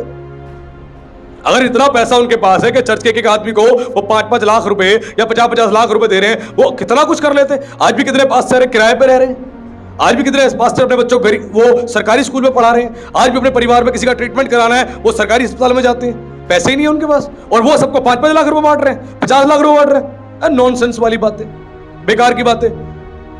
लेकिन हाँ, ये जरूर मैं कहता हूं, जब चर्च में कोई आता है तो परमेश्वर उसको बहुत पैसा देता है, बहुत पैसा देता है। एग्जाम्पल बताता हूं, मेरे गांव का एक लड़का है, जब वो प्रभु यीशु मसीह को नहीं जानता था, बहुत तकलीफ में था, परेशानी में था, गांव में लड़कियां छेड़ता था, कई सारी गर्लफ्रेंड्स को बनाता था, बहुत बदनाम था लड़का, बहुत बदनाम था। लेकिन एक दिन क्या हुआ, किसी ने उसको प्रभु यीशु मसीह के बारे में बताया, उसने सुना, सुन के इग्नोर कर दिया। उसके बाद जो है वो दूसरी स्टेट में चला गया, जहां पे हमारे गांव के कई सारे लोग थे, नौकरी करते थे, वो चला गया बैंगलोर में, और बैंगलोर में जाके उसने जो है काम हम शुरू कर दिया। उसके बाद जिन संगति में, ध्यान सुना फेलोशिप कैसे काम करती है, वो जिन मसीहों की संगति में था, वो गांव के लड़के थे, उनकी संगति, वो देखता है संडे ये लोग काम पर नहीं जाते, भाई संडे चर्च जाते हैं, 6 दिन सब कुछ करते काम धंधा, लेकिन संडे वाले दिन कहीं नहीं जाते, ये चर्च ही जाते। उसने उनके साथ चर्च जाना शुरू किया, वो चर्च जाता गया, पास्टर ने प्रचार किया, उसने प्रचारों को सुना, प्रभु ने उसके हृदय को छुआ, उसके मस्तिष्क को छुआ और उससे बातें करी। और धीरे धीरे उसने विश्वास करना शुरू किया, वो आगे बढ़ा, अपना जीवन प्रभु को दे दिया, अपना काम करता रहा। जब वो शुरुआती समय में आया था, बैंगलोर में काम करना शुरू किया था, वो केवल 8,000 रुपए सैलरी पे था, केवल 8,000 रुपए सैलरी पे। ध्यान सुनना, 8,000 रुपए सैलरी पे काम कर रहा था। लेकिन जैसे प्रभु में बढ़ता गया, ईमानदार बनता गया, प्रभु के राज्य के लिए भी सहयोग करता गया, एक समय ऐसा आया कि परमेश्वर ने उसको बहुत ब्लेस्ड किया, बहुत ब्लेस्ड किया। वो किसी के अंडर में काम कर रहा था, फिर कुछ टाइम बाद वो खुद ठेकेदार बन गया। जहां 8,000 कमा रहा था, वो महीने के 80,000 कमाने लगा। एक समय आया 1.5 लाख रुपए कमाने लगा। एक समय अब ऐसा आया 2.5 लाख रुपए, 3-3 लाख रुपए कमा रहा है। और गांव में मट्टी के घर में रहा करते थे, अब गांव में इतना आलीशान मकान उसने बना लिया, वहां बहुत बड़े बड़े तो घर में झूमर लगाए हैं उसने, 50-50 हजार के झूमर लगाए हैं, पूरा घर इतना बढ़िया बना लिया। गाड़ी ले ली, बैंगलोर में अपने रहने के लिए जमीन ले ली, एक बड़ी सी जमीन खरीद ली, रेस्टोरेंट खोल लिया, बिजली की दुकान खोल ली, और परमेश्वर ने बहुत ब्लेस किया। उसके बाद उसको इतना कुछ दे दिया, खुदा ने इतना कुछ दे दिया कि लोग हैरान हैं। और जितने मसीह थे सबकी सेम परिस्थिति थी, सब गरीबी में थे, लेकिन जब प्रभु के पास आए तो प्रभु ने उनकी परिस्थिति बदली। हाँ, मैं फिर कह रहा हूं, प्रभु यीशु मसीह का वचन कहता है कि मैं तेरा चरवाहा हूं, तुझे कोई घटी ना होने दूंगा। ये कोई झूठा आश्वासन नहीं है, ये कोई लालच की बातें नहीं, ये परमेश्वर का जीवित वचन है। अगर आप धार्मिकता के मार्ग पे चलोगे, आप सही रीति से जीवन को जियोगे, तो स्वर्ग के परमेश्वर आपको आशीष देगा, आपको ब्लेस करेगा। आपको हो सकता है किराए पे आप रहते हो, अपने घर की आशीष दे, आपको अच्छी नौकरी दे, अच्छा बिजनेस दे, आपकी परिस्थिति को बदल दे। आज वो लड़का कहीं भी आता जाता है, फ्लाइट से आता जाता है, और फाइनेंशियल बहुत ब्लेस्ड, बहुत ब्लेस्ड है। परमेश्वर का फजल उस पे हुआ, और क्रिश्चियंस के बीच में रहने से इतना माइंड डेवलप हुआ कि अपनी पत्नी को वो नर्सिंग का भी कोर्स कंप्लीट करवा रहा है, और वो होने वाला है। उसके बाद उसकी वाइफ जो है वो खुद एक गवर्नमेंट नर्स लग जाएगी। सोचिए, अब एजुकेटेड लोगों के साथ बैठो, वो आपको सिखाएंगे, आपको गाइड करेंगे, तुम्हें क्या करना है, क्या करना है, क्या करना है। ये नहीं कि आओ बैठो, ताली बजाओ और अपने घर जाओ, कुछ सीखो, कुछ समझो। और आपको पादरी ऐसा मिला है, वो प्रचार में इतनी सारी बातें सिखा देता है, इतनी सारी बातें सिखा देता है जो आपके लिए रोजमर्रा के जीवन में बहुत काम आने वाली है। इसीलिए परमेश्वर देता है। मैं फिर कह रहा हूं, हाँ, परमेश्वर देता है। इसीलिए लोग कहते हैं कि चर्च में जाने से पहले इसके पास अच्छे कपड़े भी नहीं थे, अच्छा खाने को भी नहीं था, अच्छा इसका हुलिया भी नहीं था, लेकिन चर्च जाते जाते कुछ सालों में सब कुछ बदल गया। पक्का पैसा मिला है, मिला है, मैं कह रहा हूं मिला है, लेकिन स्वर्ग से मिला है। वो परमेश्वर देता है। कैसे देता है? आपके कामों में आशीष देता है। उस लड़के को इतना बुद्धि ज्ञान दिया, इतना समझ दिया कि कुछ सालों के अंदर ही उसने वो नॉर्मल काम करने वाला ठेकेदार के सारे काम को सीख गया, और वो ठेकेदार बन गया, ठेकेदार बन गया। आज कितने ऐसे लोग हैं जो काम कर रहे हैं, जिस पोस्ट पे लगे थे आज भी उसी पोस्ट पे काम कर रहे हैं, कुछ ऊपर का काम सीखा नहीं, इसलिए ऊपर प्रमोशन मिली नहीं, आज भी वहीं टिके हुए, लेकिन कुछ सीखते गए, वो आगे डेवलप होते चले गए, बढ़ते चले गए, ग्रो होते चले गए, क्योंकि परमेश्वर आपको काम करने के लिए बुद्धि देता है, ज्ञान देता है और समझ देता है, और आप डेवलप होते चले जाते हो, आप बढ़ते चले जाते हो। और लोग आपकी बढ़ोतरी को जब देखते हैं तो कहते हैं सचमुच भाई चर्च जाके तो उसको पैसा मिला है। मैं कह रहा हूं मिला है, बहुत पैसा मिला है, लेकिन स्वर्गीय परमेश्वर से मिला है। वो हमारे कामों में आशीष देता है, हमारे कामों में बरकत देता है, हमारे कामों को ब्लेस्ड करता है, ताकि लोगों के बीच में परमेश्वर अपनी गवाही को ठहराए और बताए कि सचमुच मैं इनका जीवित परमेश्वर हूं, मैं जीवित परमेश्वर हूं। और ये परमेश्वर का वायदा है। और आगे परमेश्वर कहता है, इसी में बड़ी अच्छी बात कहता है, लबानोन के देवदार के समान तुम बढ़ते रहोगे। जैसे लबानोन के अंदर जो एक देवदार का पेड़ होता था, लेबनान एक कंट्री है, लेबनान एक कंट्री है, उस कंट्री में एक पेड़ जो है बड़ा फेमस पेड़ है देवदार। आपने देवदार की लकड़ी के बारे में सुना है? देवदार की लकड़ी होती है, बहुत मजबूत लकड़ी मानी जाती है। तो वैसे ही देवदार के जो पेड़ होते हैं बहुत ऊंची हाइट्स पे होते हैं, बहुत ऊंची हाइट्स पे होते हैं, नॉर्मल पेड़ों की तरह नहीं होते, नॉर्मल पेड़ों से बहुत ज्यादा ऊंची उनकी हाइट्स होती है। तो जैसे वो बढ़ते जाते हैं और कुछ सालों में ही वो इतने ज्यादा बढ़ जाते हैं, कुछ सालों में ही इतने बढ़ जाते हैं कि उसकी बढ़ोतरी देख के लोग हैरान हो जाते हैं। वैसे ही परमेश्वर कह रहे हैं, जब तुम मेरे पास आओगे मैं तुम्हें लेबनान में जो देवदार हैं जैसे बढ़ते चले जाते हैं तुम भी बढ़ते चले जाओगे। लोग देखेंगे कैसे बढ़ रहा है, कैसे ग्रो हो रहा है, कैसे आशीषित हो रहा है, और तुम बढ़ते चले जाओगे, बढ़ते चले जाओगे, और प्रभु का महिमा मिलेगी। हालेलुया। इसी प्रकार परमेश्वर आपको बढ़ाएगा और ब्लेस करेगा, यह परमेश्वर का वायदा है। आज इस पाम संडे पे परमेश्वर ने आपको एक विशेष संदेश के द्वारा आशीषित किया और बताया, तुम पुराने मसीह हो तब भी तुम फलोगे और फूलोगे, और तुम्हारे जीवन में आशीषें बनी रहेगी, हरियाली बनी रहेगी। और साथ में परमेश्वर ने बताया क्यों प्रभु यीशु मसीह ने यरूशलेम में विजय प्रवेश किया था, आपके मेरे उद्धार के कार्य को पूरा करने के लिए। यदि यीशु यरूशलेम में प्रवेश ना करते तो उद्धार का कार्य आपका मेरा वंचित रह जाते हम उससे, लेकिन यीशु ने आपके मेरे उद्धार के कार्य को पूरा करने के लिए यरूशलेम में एक प्रवेश किया जिसको विजय प्रवेश कहा जाता है। जहां नफरत थी, विरोध था, जहां पर यीशु मसीह को क्रूस पर चढ़ाना था, सूली पर चढ़ाना था, उसके बावजूद भी यीशु मसीह गया उसने परवाह नहीं करी। आज संसार में हो सकता है आपका विरोध लोग करे, नफरत करे, अपमानित करे, फिर भी जाना है आपको उनके पास और प्रभु का वचन देना है, प्रार्थना करनी है, उनको सही मार्ग पे लेके आना है, ताकि परमेश्वर आपके द्वारा उनके जीवन में एक प्रकाश लेके आए और उनकी जिंदगी पूरी तौर से बदल जाए। तो प्रभु का धन्यवाद। प्रभु आप सबको बहुत आशीष दे, आपके जीवन में बहुत सारी बरकत को लेके आए और खजूर के समान आप फलते जाएं, फूलते जाएं और बहुतेरों के लिए आशीष का कारण ठहरे। आप सभी को जय मसीह की। आइए हम लोग आंखें बंद करेंगे, सर को झुकाएंगे और एक छोटी सी प्रार्थना करेंगे। हे सर्वशक्तिमान परमेश्वर, हम धन्यवाद करते हैं आज के प्रभु इस सुंदर संदेश के लिए। आज आपने बताया प्रभु जी कि जिस प्रकार महायाजक यरूशलेम में 6 दिन पहले प्रवेश करता था और अपने आप को तैयार करता था ताकि वो सैक्रिफिशियल सर्विस को अच्छी रीति से करने पाए और उसका पूरा कॉन्शियस, उसके विचार सब कुछ शुद्ध और पवित्र पाए जाएं। हे मेरे प्रभु, उसी प्रकार 6 दिन पहले आपने यरूशलेम में प्रवेश किया और ये प्रवेश कोई साधारण प्रवेश नहीं, यह विजय प्रवेश था, क्योंकि आपका प्रवेश करना हम सबको विजय दिलाना था और शैतान के ऊपर आपने विजय को हासिल करी। आपने शैतान के प्रभु कामों को खंडित कर दिया। इस बात के लिए धन्यवाद करते हैं। जब यरूशलेम में आपने प्रवेश किया प्रभु जी, तो प्रभु जी आप जानते थे ये लोग मेरे विरोध में आ जाएंगे, आप जानते थे कि ये लोग आपका विरोध करेंगे, ये लोग आपको अपमानित करेंगे, ये लोग प्रभु जी आपको सूली पर चढ़ाएंगे, कोड़े लगाएंगे। उसके बावजूद भी आपने परवाह करते हुए यरूशलेम में प्रवेश किया। क्यों? क्योंकि आप मनुष्य जाति से और हम सबसे इतना प्रेम करते थे कि आपने अपने कदम को पीछे नहीं हटाया, वरन आगे बढ़ते चले गए। वैसे मेरे प्रभु, जो आपकी प्रेम, आपकी मोहब्बत हमारे भीतर है, उसके अनुसार हम बढ़ते चले जाएं, आगे बढ़ते चले जाएं। जो नफरत भी हमसे करते हैं, चाहे हमें बुरा भला बोलते हैं, हमें अपमानित करते हैं, हम उनकी परवाह ना करें, वरन हम बढ़ते चले जाएं मेरे परमेश्वर, और सबसे मोहब्बत करने वाले, सबकी चिंता करने वाले बन जाए। हम आपका विशेष धन्यवाद करते हैं आज के सुंदर संदेश के लिए। आज आपने हम सबसे बात करी और आपने एक प्रॉमिस हम सबसे किया कि खजूर के समान धर्मी व्यक्ति फलेगा और फूलेगा और लेबनान के देवदार के समान वो बढ़ता चला जाएगा। हे प्रभु, मैं विश्वास करता हूं राजा, यहां बैठे जितने लोग हैं और जितने ऑनलाइन सुन रहे हैं, सब के लिए आपने बड़ी ब्लेसिंग रखी है, बड़ी आशीष रखी है, और खुदावंद वो इस आशीष में तब्दील होते चले जाएंगे और बहुतेरों के लिए आशीष का कारण ठहरेंगे, क्योंकि आपने कहा तुम आशीष का सोता हो और तुम्हारे द्वारा आशीष सब तक पहुंचेगी। हे प्रभु, धन्यवाद करते हैं, आज आपने बहुत सारी आशीषें यहाँ सबको दी है। हम सबके ऊपर प्रभु जी आपकी आशीषों की घोषणाएं करते हैं और सबके जीवन में आपकी दया को, आपके प्रेम और आपकी आशीष को मांगते हैं और धन्यवाद करते हैं सबको आपने फिर से अपने हाथों से छुआ और स्पर्श किया। हम इस प्रार्थना को जीवित सामर्थी परमेश्वर के पुत्र मसीह यीशु के नाम से मांगते हैं, आमीन।